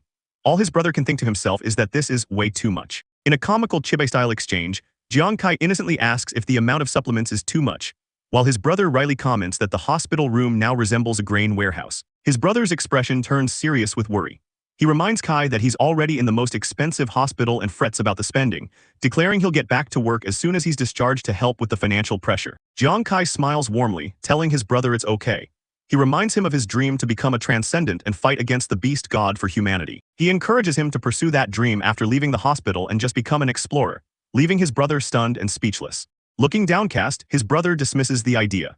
He questions how he could possibly become an explorer in his current physical condition and mentions the prohibitive cost of going to a ghost planet, saying it's enough that Kai alone can go. In response, Jiang Kai simply taps his watch, activating a function. He projects a holographic display showing his bank balance, a staggering 419,623,047.16 Shengyao coins. He tells his brother there's no need to worry about money or work anymore. His brother's jaw drops in utter disbelief. In a panicked Chibai reaction, his brother stammers, unable to comprehend the number. Kai, where did you get so much money? This is hundreds of millions. Jiang Kai explains that it's all money he earned honestly on the ghost planet. He tells his brother that after years of working hard for him and their sister Yingzi, he can finally live the life he wants. A flashback shows his brother, then just a mortal bravely carrying a young Jiang Kai and Yingzi through a fiery battlefield. Jiang Kai says he remembers how his brother saved them. Jiang Kai smiles, full of conviction. He believes that if his brother becomes an explorer, he'll be able to save even more people. His brother is deeply moved by the faith Jiang Kai has in him, breaking into a nervous sweat. He clenches the bedsheets, his mind racing. Could someone like him, with his current body, really become a superhuman? A symbolic image appears. An apple held in 2 hands is cleanly split in half, representing a shared future and a new path. Jiang Kai extends half of the apple to his brother, his voice filled with gentle encouragement. Brother, you can definitely do it. Leaving the hospital, Jiang Kai feels a wave of relief and happiness. His brother has finally regained his dream. He decides they must celebrate after he picks up their sister Yingzi from school. Lost in his happy thoughts as he walks away from the hospital, he is suddenly startled by a loud noise. A military jeep screeches to a stop beside him, and the man from the commander's office, Lu Jun, leans out yelling, Jiang Kai, come here, follow me. Jiang Kai recognizes him. Brother Lu Jun, are you here to see me? He tries to wave him off, saying he doesn't have time as he needs to pick up his sister from school. Sitting in the jeep, Lu Jun's expression is grim and urgent. He tells Jiang Kai, I came to see you because of your sister Jiang Weiying. Got into an accident. The words hit Jiang Kai like a physical blow. His world stops and his eyes widen in pure shock and horror. The chapter opens on a scene of chaos. A bus lies overturned on a city street, its metal frame twisted and broken amid smoke and debris. A desperate cry cuts through the noise as Jiang Kai screams his sister's name, his face a mask of pure terror. He sprints frantically through the wreckage, pushing past the crowd, his eyes darting around as he continues to shout for Yingzi. Watching from the sidelines are 2 men, Lu Jun with his red hair and glasses and his blonde-haired companion, both observing the scene with grim expressions. Suddenly, Jiang Kai's expression shifts. Tears of relief well up in his eyes as he spots something or someone in the crowd, murmuring the word brother. From amidst the crowd, a cheerful voice calls out. It's his sister Yingzi, waving her hand high in the air to get his attention, looking completely unharmed. Jiang Kai rushes to her side, grabbing her shoulders in relief. He asks what happened, and Yingzi explains that her school bus was in an accident. She quickly reassures him, pointing towards someone else. She says a big brother saved her, and that he even claimed to know Jiang Kai. The man who saved her steps forward. It's Jiang Fang with his distinct white hair and red eyes. He greets Jiang Kai with a calm smile and a wave. Jiang Kai is stunned. He recognizes the man, questioning how the Huang family's supreme, Jiang Fang, could possibly be here. Just then, Lu Jun and his companions approach the group. He addresses Jiang Kai with a grave tone, telling him the most important point is that his sister's bus crash was no accident. Both Jiang Kai and Yingzi are shocked as Lu Jun reveals the truth. The accident was secretly orchestrated by the Huang family. Lu Jun explains the motive. Jiang Kai has embarrassed the Huang family multiple times, and their hatred has grown. Now, they've used the military merit they gained from defeating the Frozen Island boss to force the military to stop protecting him. The scene flashes to an image of Commander Wei sitting alone in the dark. The military merit was too significant, and he was forced to compromise under pressure from above. But Lu Jun adds he still left a chance for Jiang Kai. In a flashback, we see Commander Wei during the negotiation. He brought up the upcoming guild challenge, proposing a condition. If the Huang family could defeat Jiang Kai in the challenge match, only then would the military agree to their request. A close-up on Commander Wei's face shows his inner turmoil. He hopes Jiang Kai will give in, this time, as it's the only way Wei has an excuse to protect him from the Huang family's wrath. The flashback shows the conclusion of that negotiation. A handshake between a representative of the Huang family and Commander Wei, sealing the manipulative deal. Back in the present, Lu Jun looks at Jiang Kai grimly. He tells him that this is the limit of what they can do for him, and that today's incident was the Huang family's way of forcing him to participate in the challenge. An ominous vision fills the screen, illustrating the threat. Monstrous figures from the Huang family loom over a helpless Yingzi. If he doesn't comply, his family will suffer. The full weight of the situation crashes down on Jiang Kai. His eyes widen in a mixture of shock, disbelief, and a rising cold fury. Lu Jun apologizes, explaining that the Huang family is extremely powerful, and their military merit has swayed people in high places. As long as they don't attack directly, the military can only turn a blind eye to this kind of intimidation. The blonde-haired man speaks up, lighting a cigarette. He lays out the first option. Jiang Kai can agree to the bet with the Huang family and face them in the challenge. Jiang Fang then presents the alternative. The other option is to join the military as soon as possible and receive official, direct protection. Yingzi, frightened by the whole ordeal, peeks out from behind her brother. She worriedly asks if the military can truly offer them protection against such a powerful family. Lu Jun explains that at present, Jiang Kai's new profession is a valuable asset. If he joins, Commander Wei will have more avenues to protect them, at least allowing them to avoid a lot of immediate trouble. Jiang Kai looks down, deep in thought, with Yingzi holding onto his arm. He quietly questions the path laid out for him. So I've to join the military first. His mind flashes to a horrifying vision of the future. He sees himself being held down helpless as his loved ones are attacked. A desperate cry echoes in his thoughts, "Big brother, Yingzi, no." In this dark imagined future, a voice mocks him. "Jiang Kai, did you think you could sit back and relax after joining the military? You are nothing but a worthless gambler, a waste." The words reflect his deepest fears of being powerless. His fist clenches in defiance of that vision. A resounding no echoes in his mind, rejecting that potential fate. Back in the present, Jiang Kai's internal monologue continues. He realizes that relying on the military's protection is a fragile piece. If his career development is poor, he could be abandoned, leaving his family even more vulnerable to the Huang family's oppression. He soberly assesses his situation.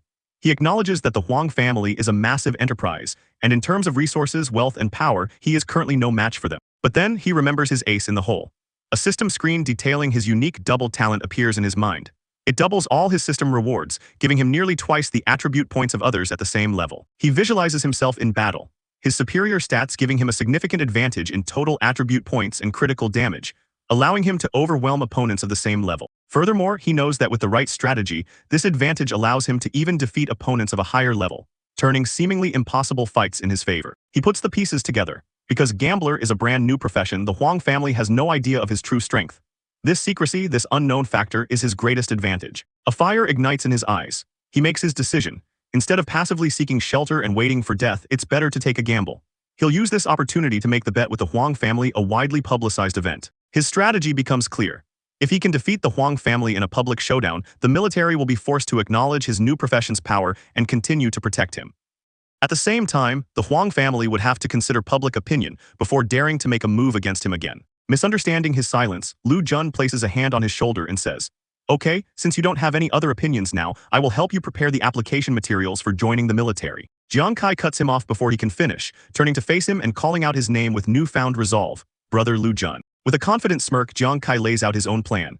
"The challenge match must be a 5-person team, right? I only have 3 people in my team now. Can I borrow Zhu and Nguyen from the military?" Lu Jun is taken aback, sweating as he tries to process the sudden change in direction. "Jiang Kai, what do you mean? he exclaims. Jiang Kai stands firm and declares, I've made up my mind, I'm going to participate. Lu Jun argues back, warning him not to be impulsive, reminding him that he'll be facing the giant that is the Huang family. Jiang Kai turns toward the setting sun, a sense of peace on his face. Brother Lu Jun, don't worry, he says calmly. I am now very clear-minded and very grateful for your plans for me, but everyone has his or her own path to follow. He holds his hand up to the light as if grasping for something. The path I choose, he declares, is to take control of my own destiny. His expression hardens with determination, a stark contrast to his earlier fear. He clenches his fist and makes his ultimate goal known. I want to defeat the Huang family in the guild challenge. Jiang Fang, Lu Jun, and the blonde-haired man look on. The blonde man Haishan speaks up, telling Jiang Kai he thinks he's being too impulsive. But then Haishan's demeanor completely flips. A wide grin spreads across his face as he says, good, kid, you've got guts, I support you, I'm starting to like you. Lu Jun is stunned by his companion's abrupt change of heart, turning to him in disbelief. Haishan, you. Haishan steps forward, his earlier caution replaced by a confident grin. He reveals his powerful identity, announcing, my name is Haishan, even the Huang family doesn't dare to mess with me. I promise to help you and lend you people. Riding this sudden wave of powerful support, Jiang Fang also gives his firm approval. He praises Jiang Kai's courage and acknowledges the favor he owes, offering crucial protection. I'll keep an eye on the Huang family for you, he promises. If they try to mess with your family again, I'll let you know. Even Yingzi in a cute chibai form pumps her fists in the air, enthusiastically declaring, brother, I support you too. Lu Jun, however, is the lone voice of reason, running a hand through his hair in frustration. He turns to the other two, exclaiming, hey, you guys are not kids anymore. Why are you following Jiang Kai and acting on impulse? Jiang Fang and Haishan just smirk back at him, retorting, so what if we are both like this, what about you? Leaving a flustered Lu Jun standing between them. Sighing in defeat, Lu Jun relents. Alright, I can't stop you both by myself. Anyway, Commander Wei told me to help Jiang Kai more. He then makes a promise to Jiang Kai, so I'll take care of your family's safety, just focus on preparing for the challenge. Jiang Kai lights up, overjoyed by the news, really. The deal is sealed with a firm and reassuring fist bump between Jiang Kai and Lu Jun. With his three powerful new allies, Lu Jun, Jiang Fang, and Haishan, plus the unseen support of Commander Wei, Jiang Kai now has a formidable support system. Jiang Kai bows respectfully, making a formal gesture of thanks. I, Jiang Kai, would like to thank you all for your care today. If you need any help in the future, I will definitely help you. Later that night, the scene shifts. Jiang Kai has brought his sister to a wealthy, modern-looking suburb. Yingzi looks around, confused. Brother, are you sure you want to come and see the house so late at night? Walking down the clean, tree-lined street with Yingzi on his arm, Jiang Kai explains, well, the Huang family has completely revealed their true colors. You and brother can no longer live in a slum with poor security. They arrive in front of a stunning, multi-million-dollar villa. Yingzi is in awe, asking, brother, did we come to the wrong place? These are villas worth hundreds of millions, we can't afford them. Jiang Kai calmly reassures her, no, we're not at the wrong place. As he pulls out a sleek black VIP card and holds it up to the security scanner. With a soft beep, the high-tech door unlocks and glides open.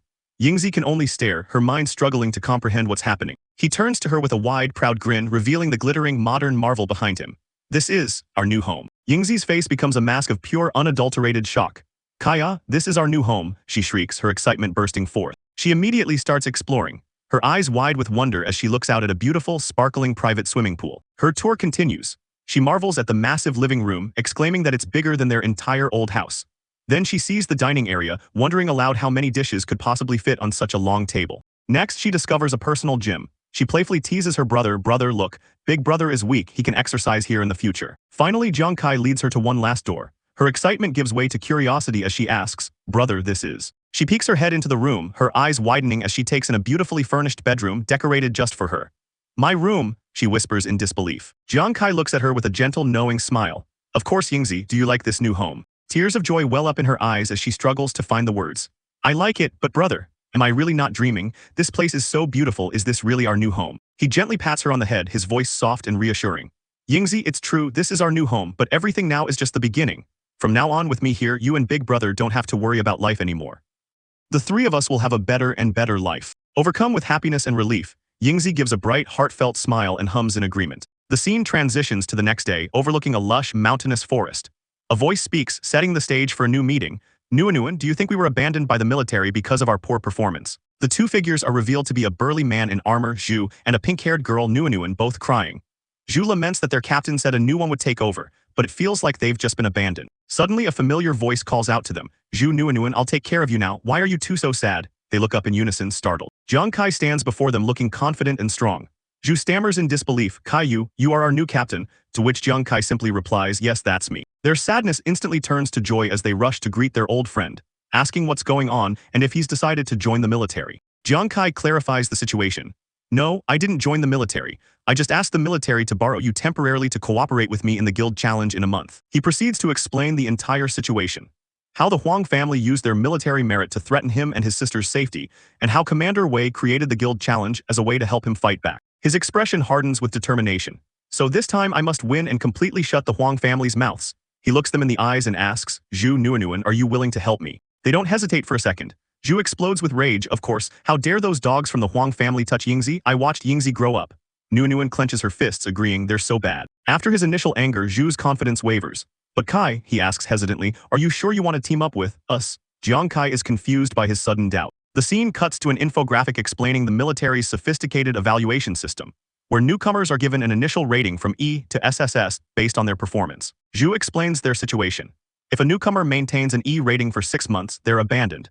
He confesses that while Nuanuan received a C rating, he was so frightened during his evaluation that he received the worst possible score. Overwhelmed by insecurity, Zhu looks down. Sai Kai, I'm afraid I'll hold you back. Nuanuan sadly agrees, me too. But Jiang Kai is unfazed. It's okay, he reassures them. When the time comes for re-evaluation, I will make sure that your score reaches at least an A. Still skeptical, Zhu points out that team captains usually need to be level 15 or higher. He looks at his friend with doubt. Kai, are you level 15 now? Before he can answer, a new confident voice cuts in from off-screen, dismissing the question entirely. Level 15 is nothing. 2 new figures appear. A woman in a striking red dress makes a shocking announcement. Captain Kai has already reached level 20, he is now trying to change his job. Jiang Kai gestures to the newcomers. By the way, I haven't introduced them to you yet, they are our new teammates. The 5 members of the newly formed squad stand together for the first time. The woman in red gives a cheerful salute. Hello everyone, my name is Hu Yan, my profession is a fortune teller. Hee, I've heard Captain Kai talk about you too often. Next, the stout man with goggles on his head introduces himself with a friendly smile. This is Ryuan Yu, his profession is a drunkard. Nice to meet you, I'm Ryuan Yu. The 4 teammates, Zhu Nuanuan, Hu Yan and Ryuan Yu, all greet each other with warm, happy smiles. But as they smile, the gears in Zhu and Nuanuan's heads slowly start to turn, processing the information they just heard. The realization hits them like a lightning bolt. Their faces contort in pure shock as they scream, wait, holy shit, we're only level 9 and you're already level 20 Kai. Jiang Kai simply smirks. That's nothing, he says. My goal is to bring you all up to level 20 before the guild challenge starts. Only then will we be able to deal with those dogs from the Huang family. Zhu and Nuanuan are completely floored. Level 20, us, they stammer. Zhu adds, if you can bring us to that level, then you're simply a god of leveling up. Hu Yan casually puts her arm around Nuanuan, her faith in their new captain absolute.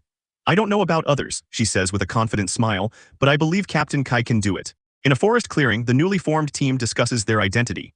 Nuan, the pink-haired girl, suggests they should think of a team name. The blonde man Hu Yan proposes the Vulcan Squad, symbolizing that the 5 of them are full of fire and power. Jiang Kai, the team's leader, agrees with a confident smile. He officially christens their group the Vulcan Squad and declares that after a night's rest, they will head straight into monster territory. The entire team enthusiastically shouts, yes, in unison, energized by their new name and the mission ahead. The rest of the Vulcan Squad waves goodbye to Jiang Kai for the day, heading off into the woods. Let's go first, one says, while another adds, Kai, see you tomorrow. Jiang Kai watches his new teammates leave, his expression turning thoughtful as his mind drifts to the past. The scene flashes back to the novice trial. A younger Jiang Kai and the muscular warrior Zhu Zai are seen from behind, watching Nuan walk ahead of them in the woods. In the flashback, Jiang Kai turns to Zhu Zai with a cheerful expression, asking if he's nervous about the real challenge they'll face when they log into the Ghost Star in Shengyao City. Zhu Zai looks downcast, a bead of sweat on his face. He admits he's not nervous, but rather preoccupied with whether he'll ever be able to activate his unique profession talent, martial art. Jiang Kai tries to reassure his friend, reminding him of his great performance over the last 2 days, and how he protected both him and Nuan during battle. Zhu Zai looks up, his expression pained. He confesses that even though he tries his best, deep down he's still afraid, suppressing his fear because he's worried about his friends getting hurt. He clenches his fists, explaining that to truly activate martial art, he needs to be fearless from the bottom of his heart and believe himself to be an invincible warrior. Looking away in frustration, Zhu Zai admits, but I can't do it. Jiang Kai is visibly shocked by this confession. Back in the present, Jiang Kai recalls the details of Zhu's warrior's heart talent. It provides additional attributes upon job change or level up, and can grant effects like knockback and armor breaker in battle. Jiang Kai thoughtfully analyzes the situation. He understands that the talent's additional effects are tied to the user's courage and confidence. Since Zhu's confidence is low, he can only utilize weaker abilities like the Earthquake Stomp. A look of determination appears on Zhu's face as he is engulfed in a powerful aura. The purpose of this leveling is to stimulate Zhu's courage and fully activate his professional talent. But before focusing on his teammate, Jiang Kai decides to improve his own strength first. He recalls giving away some eternal fragments, leaving him with 50 to upgrade his Ghost Hand flying cards and Ghost Eye focus skills. Jiang Kai summons his system's holographic AI. AI, he commands, please upgrade the 2 skills of Ghost Hand Flying Cards and Ghost Eye Focus for me. The AI responds with a simple OK. The AI floats in a digital space, processing the upgrade as 2 cards representing Jiang Kai's skills materialize before her. A system window appears, announcing that Ghost Hand Flying Cards level 2 has been upgraded to the top level. When throwing items, it now has a 30% penetration effect, which increases to 250% for card-type items, though at an increased cost. Jiang Kai is pleased with the result. He notes the penetration effect has increased by 10% when throwing items and 50% when using cards. The 110% increase in consumption is an acceptable trade-off for the power boost. Suddenly, the system reveals an additional unlocked state for the skill, Gambler's Time, leaving Jiang Kai intrigued. The system provides details. Upon entering Gambler's Time, attack speed increases by 100% for 10 seconds. However, it comes with a hefty 220% increase in resource consumption and a 60-minute cooldown. A small chibi version of Jiang Kai appears, exclaiming in shock, attack speed increases by 100%. Isn't that equivalent to doubling attack speed? Next, a system window confirms the second upgrade. Ghost Eye Focus has also been raised to its top level. The upgrade boosts his visual range and eye tracking ability by 60% at the cost of a 120% increase in mental energy consumption. Jiang Kai voices his approval of the enhanced tracking ability, accepting the increased mental cost. Remembering the bonus state his other skill received, he eagerly asks the AI, does Ghost Eye Focus also have an additional state? The AI continues its explanation, stating that in a high-stakes game, a gambler must not only have flexible hands but also be able to confuse their opponent, preventing them from reading the truth in their eyes. Just as the AI finishes, a system notification pops up, congratulating Jiang Kai on unlocking the additional status for Ghost Eye Focus, the cheating state. The system explains the cheating state. It allows Kai to influence an opponent's judgment through his eyes for 10 seconds. The effect's potency depends on the mental strength gap between them, and it comes at a high mental cost with a 60-minute cooldown. The AI clarifies that no matter how mentally strong the opponent is, Kai can still influence them, though the effect might be small. Jiang Kai realizes that while its effect may be diminished in cross-level battles, it's still a good ability, and he can't wait to try out his 2 newly unlocked skills. Letter 1 ECF Qua, outro panel / creator credit. 2 days later, the scene shifts to a vast, scenic landscape, featuring a sparkling river flowing through a valley surrounded by lush trees and mountains. The Vulcan squad has arrived at their destination. Hu Yan, the purple-haired diviner, announces that they are at the meeting point between the King's Valley and the Taping Mountain Road. As the team looks out over the misty, alien-looking landscape, Hu Yan dramatically concludes her sentence. And also, the territory of the armored lizard. Zhu Zai looks alarmed and asks Kai if there will be a lot of armored lizards, voicing his concern that they are level 25 or higher. Jiang Kai cryptically replies, not just a lot. Hu Yan elaborates, explaining that armored lizards are social beasts, and that their team can expect to face no less than 100 of them in this territory. She adds that she's also heard rumors of warrior-level armored lizards, monsters above level 50, residing here. Zhu Zai is utterly terrified by this revelation, screaming warrior level. The thought of facing a warrior-level monster, a rare and powerful foe, sends a chill through the team. They are almost all under level 20, making a direct confrontation seem suicidal. Nguyen, though nervous, expresses her faith in Kai's ability, remembering his feat on Frozen Island. Still, she questions the safety of taking their underdeveloped team against such a massive number of high-level monsters. Jiang Kai addresses their fears, explaining that this mission is about more than just experience. It's about training their teamwork. He believes that only real danger can unlock their potential and force them to improve rapidly. Furthermore, Jiang Kai reveals another crucial objective.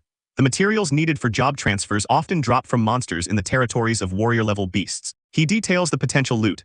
Warrior-level lizards can drop transfer materials for priests and drunkards, while the black armored lizard might hold the blood of the warrior, the very item Zhu Zai needs for his level 20 job transfer. The revelation hits the team like a lightning bolt.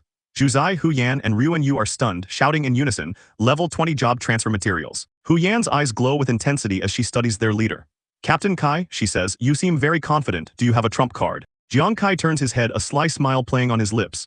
A trump card, you can say that, he replies coolly, adding, it's a secret. With their objective clear and their spirits lifted, Jiang Kai rallies the team. So what are you waiting for? Let's go. The silhouettes of the Vulcan squad move cautiously through the dark, menacing forest. Jiang Kai spots tracks on the ground and warns everyone to be careful. The team affirms. As they walk, a nervous Zhu Zai turns to the blonde man, Ruan. Brother Ruan, I heard you're not even afraid of the elite ghost banshee. How did you overcome your fear when you saw them? Ruan casually replies that he didn't need to overcome his fear because he didn't have any in the first place.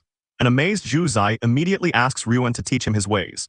Ruan then offers Zhu Zai several flasks. He explains that the wine he brews has special effects and that this is a second-level batch with better effects, which may be helpful. However, Ruan cautions Zhu Zai that as a martial artist, it's best not to drink during a fight. Zhu Zai gratefully accepts the wine and the advice, saying, okay, I'll remember it. Thank you, Brother Ryuan. Suddenly, Jiang Kai's eyes widen in alarm as he detects movement. He leaps into the air, shouting a warning to his team below. There is something under the rock ahead, everyone scatter. The Vulcan squad immediately disperses. With a deafening crack, the ground erupts as something massive bursts forth from beneath the rock. A giant, roaring armored lizard emerges, shattering the earth. As the team scrambles away, a system window identifies the monster as a level 25 ordinary level armored lizard. Jiang Kai lands gracefully, readying himself for the monster's attack. To his surprise, the armored lizard completely ignores him, charging past with a ferocious look in its eye. The beast lets out a mighty roar, setting its sights not on Jiang Kai, but on the rest of the terrified Vulcan squad huddled together. The team screams in pure terror as the monster charges them. Hu Yan cries out for Kai, while Ryu and Yu yells for their captain to be careful. Jiang Kai stands his ground, his hand poised and claws extended, seemingly ready to spring into action to save his team. But he stops himself.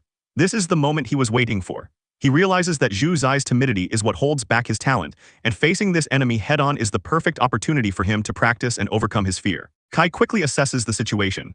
The lizard is an ordinary type, and while Zhu Zai is only a level 9 warrior, he won't be killed instantly. The risk is calculated. Confident in his ability to use Ghost Step to intervene if needed, Kai commits to the gamble. He wants to help Zhu Zai realize that he is not weak. Seeing that their captain isn't moving, the rest of the team panics, desperately yelling for Kai to make a move as the lizard bears down on them. Hu Yan looks on in horror as the massive shadow of the armored lizard falls over her, the sound of its attack echoing through the forest. Seeing his friends in mortal danger, something inside Zhu Zai snaps. An explosive golden aura erupts around him as he screams, "Kai, I'll save you," and charges forward. With a powerful battle cry, Zhu Zai leaps and smashes his fist directly onto the armored lizard's head, unleashing a devastating earth stomp attack that craters the ground on impact. The rest of the party, consisting of Ryuan Yu, Hu Yan, and Nuanuan, watches the final blow with expressions of pure shock and disbelief. With the dust settling, the team's leader, Kai, looks on with a smirk of satisfaction.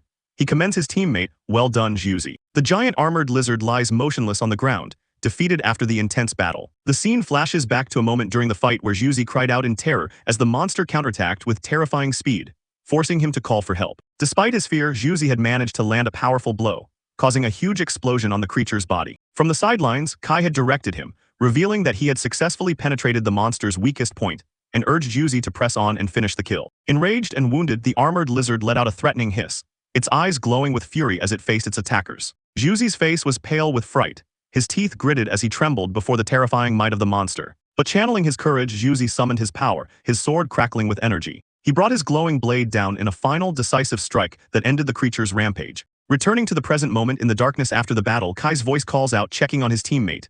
"Zhuzi, open your eyes, it's over." A system notification confirms the kill, one level 25 armored lizard. Zhuzi stands over the corpse, panting as he processes their victory. The armored lizard, it's dead. The adrenaline wears off, and Zhuzi shouts in delayed fear, exclaiming how the creature's sudden appearance had scared him to death. In a cute Chibai-style moment, Kai lightly scolds him for spacing out, reminding him he could have been bitten. Zhuzi retorts, reminding Kai of his promise to protect him. Dropping the playful tone, Zhuzi looks at Kai earnestly and admits his own weakness. "Kai, I am timid, don't you know?" But the team rushes to his side, full of praise. Nuanuan, the pink-haired girl, is amazed. "Zhuzi, you were so brave. Back in Captain Li Baiao's Tiger Squad, you rarely dared to take the initiative." The others chime in, praising his powerful ground stomp skill. Zhuzi, now beaming with pride, boasts that it's merely average, only ranking 3rd in the world, earning a comment that he is indeed a true martial artist. Kai quickly brings them back to the mission. He instructs the team to continue towards the location of the warrior-level armored lizard and tells Zhuzi to use a loot card to collect the corpse. As they proceed, they encounter more monsters. System windows pop up, identifying multiple elite armored lizards, all at a formidable level 35. From a vantage point, the team spots 3 of these elite lizards gathered outside a stone forest in the distance. The team looks on grimly. They speculate that these elite lizards are guarding the even stronger warrior-level lizard they're hunting for, and that there may be even more dangers lurking nearby. Kai reflects on a past encounter on Frozen Island where he only succeeded thanks to a single-use skill. He resolves that this time, he must be more cautious and strategic. Putting a plan into action, Kai quietly instructs Hu Yan to use his rain-praying skill to mask their scent from the lizards. He estimates it will take about 10 minutes, and Hu Yan confidently agrees, stating his skill has been upgraded and is ready for the task. With the stealth approach settled, Kai assigns the remaining roles for the ambush. He orders Nuanuan to prepare her poison for emergencies, while Ryuan Yu is tasked with protecting both her and Hu Yan as they execute their skills, setting the stage for Kai and Zhuzi's attack. Kai finalizes his instructions for the upcoming ambush. He tells Zhuzi that once the rain starts, they will rush the forest together. Zhuzi's only job is to use ground stomp for crowd control. Kai will handle the rest. Zhuzi agrees with a determined yes. As planned, Hu Yan's rain-praying skill takes effect, and a downpour begins, shrouding the forest and masking their approach. An unsuspecting armored lizard lifts its head, its red eye glowing in the gloom. With the rain providing cover, Kai gives the signal. Juzi, now's our chance, let's go. The two of them immediately sprint towards the forest, kicking up splashes of water as they charge. But as they enter, they are greeted by a horrifying sight. A massive horde of armored lizards, far more than they initially saw, roars in unison, their red eyes piercing through the rain. Kai's suspicion was correct. As expected, there are many more armored lizards hiding, he shouts, turning to his partner. Juzi, cover me. Though visibly repulsed by the swarm of creatures, Juzi steels himself and prepares to unleash his skill, shouting, "Ah, they're so disgusting." He slams his foot down, unleashing his signature move, earth-shattering stomp. A brilliant column of energy erupts from the ground, sending several of the lizards flying. With the lizards stunned, Kai sees his opening. He recalls his own skill, which can increase his attack speed by 100% for 10 seconds, and decides this is the perfect time to test it in a real battle. His eyes begin to glow with fiery energy as he activates his ultimate ability, Roaring Gambler Time. Under the effect of Gambler Time, Kai becomes a blur of motion. He instantly appears next to a lizard, his flaming dagger plunging into its neck, killing it instantly before moving on to the next. He weaves through the battlefield like a whirlwind of fire and steel, his daggers finding their mark on lizard after lizard with blinding speed. A cascade of system notifications floods the air, announcing the defeat of multiple elite armored lizards of varying levels, from 35 up to 37. Watching from a safe distance, Ryu and Hu Yan are blown away. It felt like the souls were being bombarded by Kai's endless darts, Hu Yan exclaims. Ryu and Yu adds, "This is the first time I've seen Juzai and Kai's skills working together, it's so strong." Nuan confirms their strength, remembering that they used this exact cooperative strategy during the newcomer trial. She notes that the lizard's armor is so tough that even their former captain couldn't kill one instantly without exposing its weak belly. The battle concludes with a final, decisive strike, as a sword slices cleanly through the last lizard's neck. Amidst the victory, a brilliant light envelops Juzi. He looks down at his status window in joyful disbelief. "I leveled up," he shouts, seeing that his martial artist class is now level 10. "Whoa, I'm level 10 now." Kai gives Juzi a knowing smile. "I knew you could do it." As he speaks, his wrist device automatically collects the loot from the battlefield, 65 normal grade and 6 elite grade armored lizard corpses. The rest of the team regroups with the duo. Ryu and Yu compliments them. "Wow, Captain Kai Juzi, the teamwork between you two just now was so cool." Hu Yan agrees, feeling more and more confident in their Fire God squad. Nuan is particularly impressed by Juzi's rapid growth, noting that it's been less than an hour since they set out, and he's already leveled up from 9 to 10. While she knew Kai and Juzi were strong together, she didn't expect their leveling speed to be this fast. Looking at their powerful combined form, she thinks to herself, "Oh, I also want to be awesome like them." Sensing her eagerness, Kai smiles and calls out to her. "The elite treasure chest should be in the rocks or cracks in this area. Come over here, Nuan, let's find it together." Excited at the prospect of finding treasure, Nuan enthusiastically replies, "Coming." After securing the area, the entire team stands together, looking ahead at a daunting stone forest.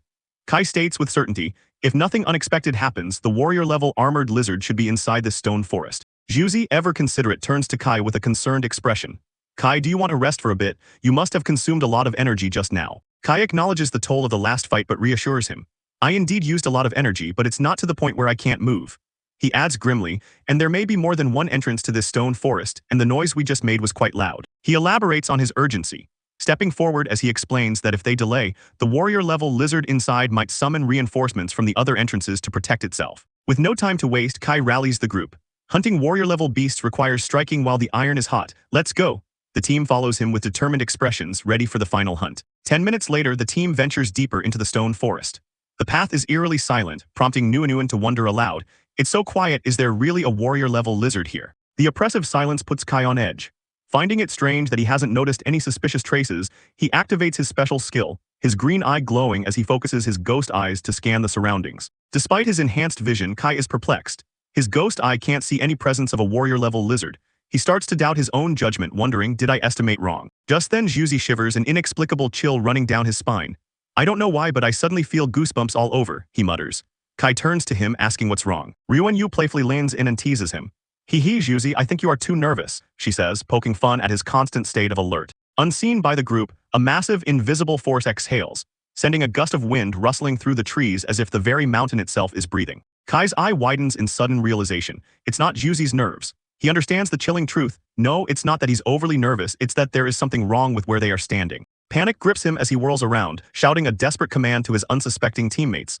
"Juzi, Hu Yan, Ryu and Yu, stop now." Startled by his sudden outburst, Juzi, Hu Yan, and Ryu and Yu stop and look back at him, confused by the sheer terror in his voice. Their confusion turns to horror as the large, rocky mound they were standing near begins to move. A massive, scaly tail unfurls, revealing that the rock was the camouflaged body of a colossal beast. The The ground erupts as the monster awakens, throwing the party members into the air with a single, powerful movement. Kai can only watch as his friends are scattered by the ambush. The entire team is thrown back, their faces etched with shock and disbelief at the sudden and overwhelming appearance of the true boss. The creature reveals its full form, a monstrous lizard-like dragon that lets out a deafening roar. A system window appears, identifying the terrifying boss, a phosphorized warrior-class lizard dragon at level 58. As they land, Juzi gasps in terror, "Phew, I almost lost my life just now." Ryuan-Yu, equally shaken, adds, "Why is this guy's color so similar to that of a rock? He's really good at camouflage." Wasting no time, Kai prepares a counterattack, his specialized gauntlet glowing as he loads 3 sharp darts, ready to strike back. He leaps into the air, taking aim at the colossal beast.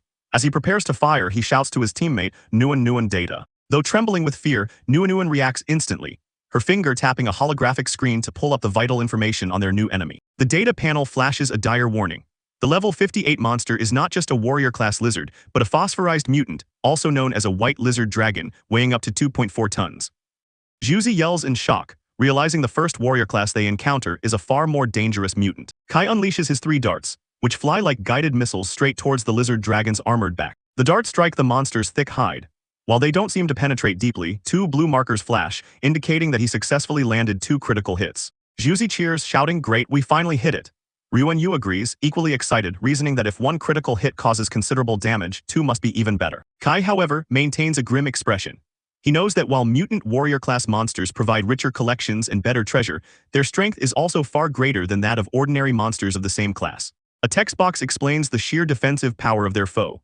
The skin on its back not only has a defense rating of over 35 points, but is also heavily phosphated, making it resistant to high temperatures and corrosion and extremely difficult to penetrate. The data readout continues, revealing that the monster's defenses are even more formidable.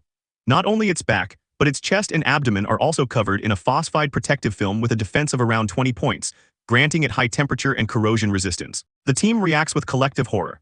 Huyan, Juzi, and Ryuan-Yu stare wide-eyed, shouting in disbelief as they realize the devastating truth. What? It didn't break through the defense. Nuan stares at her data panel, her face pale with shock.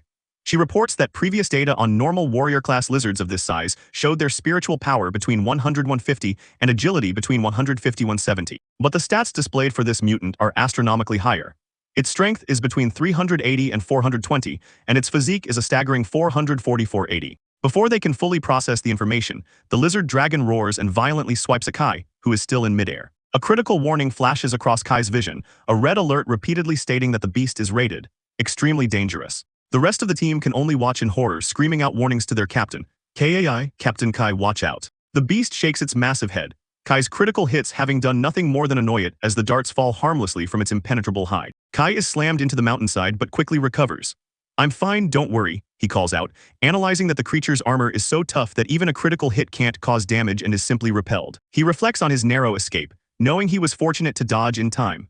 A direct blow with the creature's strength of over 400 would have crushed him.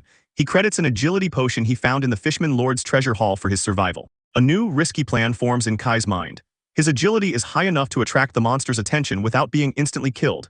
He sees a golden opportunity. "If I can take this opportunity to motivate Juzi and make him activate his class talent, Armor Breaker, then." He also prepares a contingency. If the plan fails, he'll simply continue to draw the monster's attention and lead it away, finding another chance for the team to escape. But if he succeeds, he could awaken Juzi's true potential. Weighing the risks, Kai decides to commit, standing firm as the monster lets out a terrifying roar, ready to become the bait. Putting his plan into motion, Kai puts on a convincing performance, screaming in fake terror, "Zhuzi, save me." Believing his captain is about to be devoured, Juzi screams back in a panic, "Kai, I'm coming." Fueled by adrenaline and the need to save his friend, Juzi leaps high into the air, charging with energy to unleash his ultimate attack, the earth-shattering stomp. The attack lands directly in front of the lizard dragon, unleashing a massive shockwave of golden energy that tears up the ground. However, the monster merely braces for impact. The powerful shockwave does nothing but push it back a few feet, leaving it completely unharmed. Juzi lands in the crater his attack created, staring up at the unfazed beast in complete disbelief.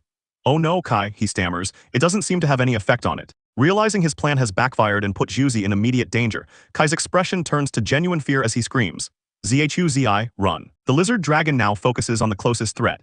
It lunges forward with terrifying speed as Juzi turns to flee for his life, screaming, "Wah, it's so scary." Just as the monster's jaws are about to clamp down on Juzi, a completely unexpected figure flies in, delivering a powerful kick directly to the beast's snout, shouting, "ROAR." In the chaos, Kai manages to grab Juzi and pull him to safety.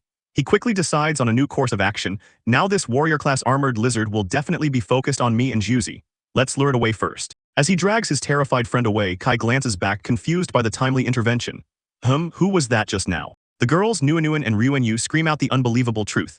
One shouts, "Captain Kai, Ryuenyu, he's drunk." The other adds a dire warning. Kai, the saliva of the phosphorized warrior-class lizard can quickly corrode most equipment and cause skin damage. The chapter ends on a bizarre cliffhanger as Ryuenyu, in a drunken stupor, mistakes the giant monster for a beautiful woman and charges in for a kiss, his eyes filled with hearts.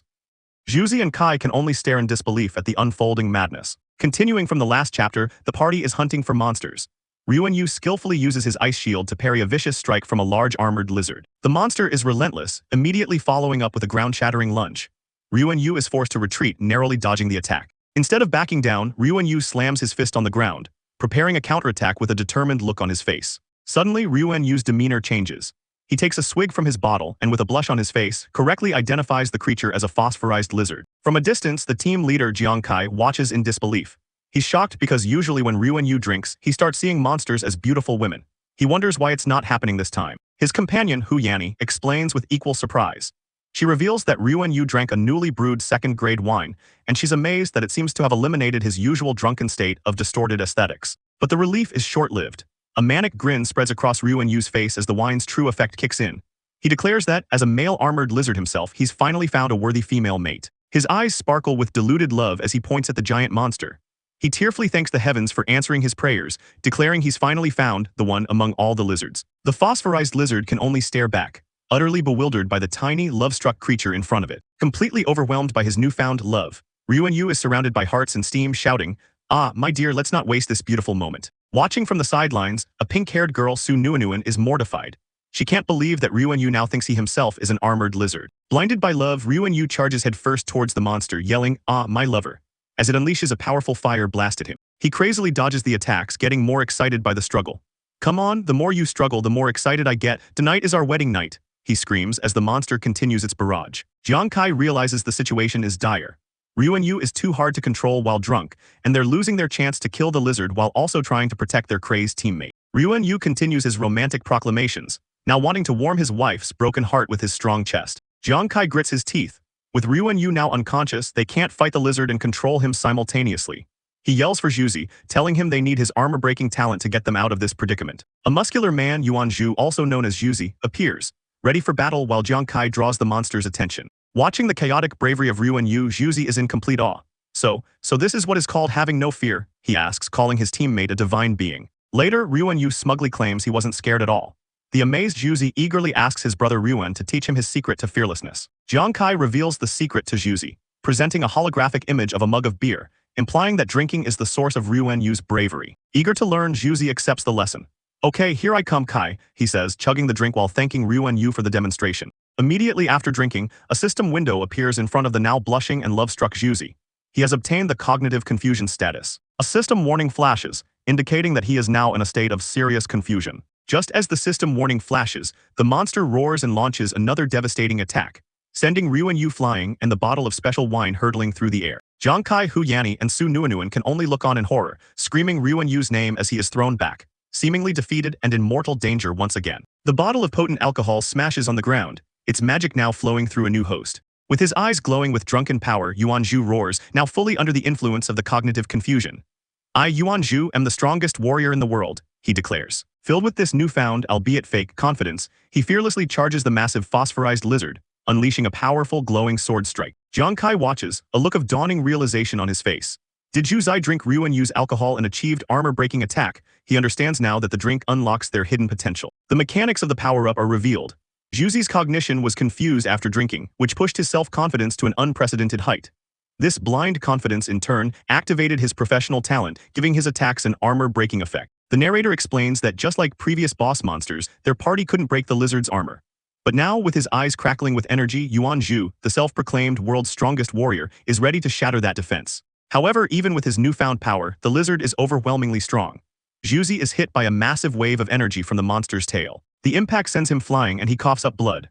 The strongest warrior is still no match for the sheer brute force of the level 58 beast. As Juzi is knocked back, the monster raises its tail for another devastating blow. But the creature is distracted, focusing on the apparently defeated Juzi, leaving itself open for a critical attack. Seizing the opportunity, a smirking Jiang Kai thanks his teammate for creating the opening. Zhuzi, thank you, next. With incredible speed, Jiang Kai leaps onto the distracted monster's back, his sword glowing with power, ready to strike the spot Zhuzi's attack had weakened. Let me help you get revenge. Jiang Kai yells as he swoops in, targeting the broken armor on the lizard's back. He unleashes a flurry of devastating strikes on the monster's weak point, dealing massive damage with each hit, as indicated by the 2000 HP markers. Jiang Kai lands gracefully, a confident grin on his face. Good, this armored lizard is defenseless after being attacked by the armor-breaking skill. Zhuzi, I leave this final blow to you. Hearing his leader's command, Yuan Zhu steadies himself, planting his sword in the ground to prepare for one final mighty swing. With a furious roar, he channels all of his drunken power into his final attack. I'm the greatest warrior in the world who dares to challenge me, he screams, ready to end the fight, calling those who are watching to like the fight, subscribe to the channel, and enable the bell for what's next.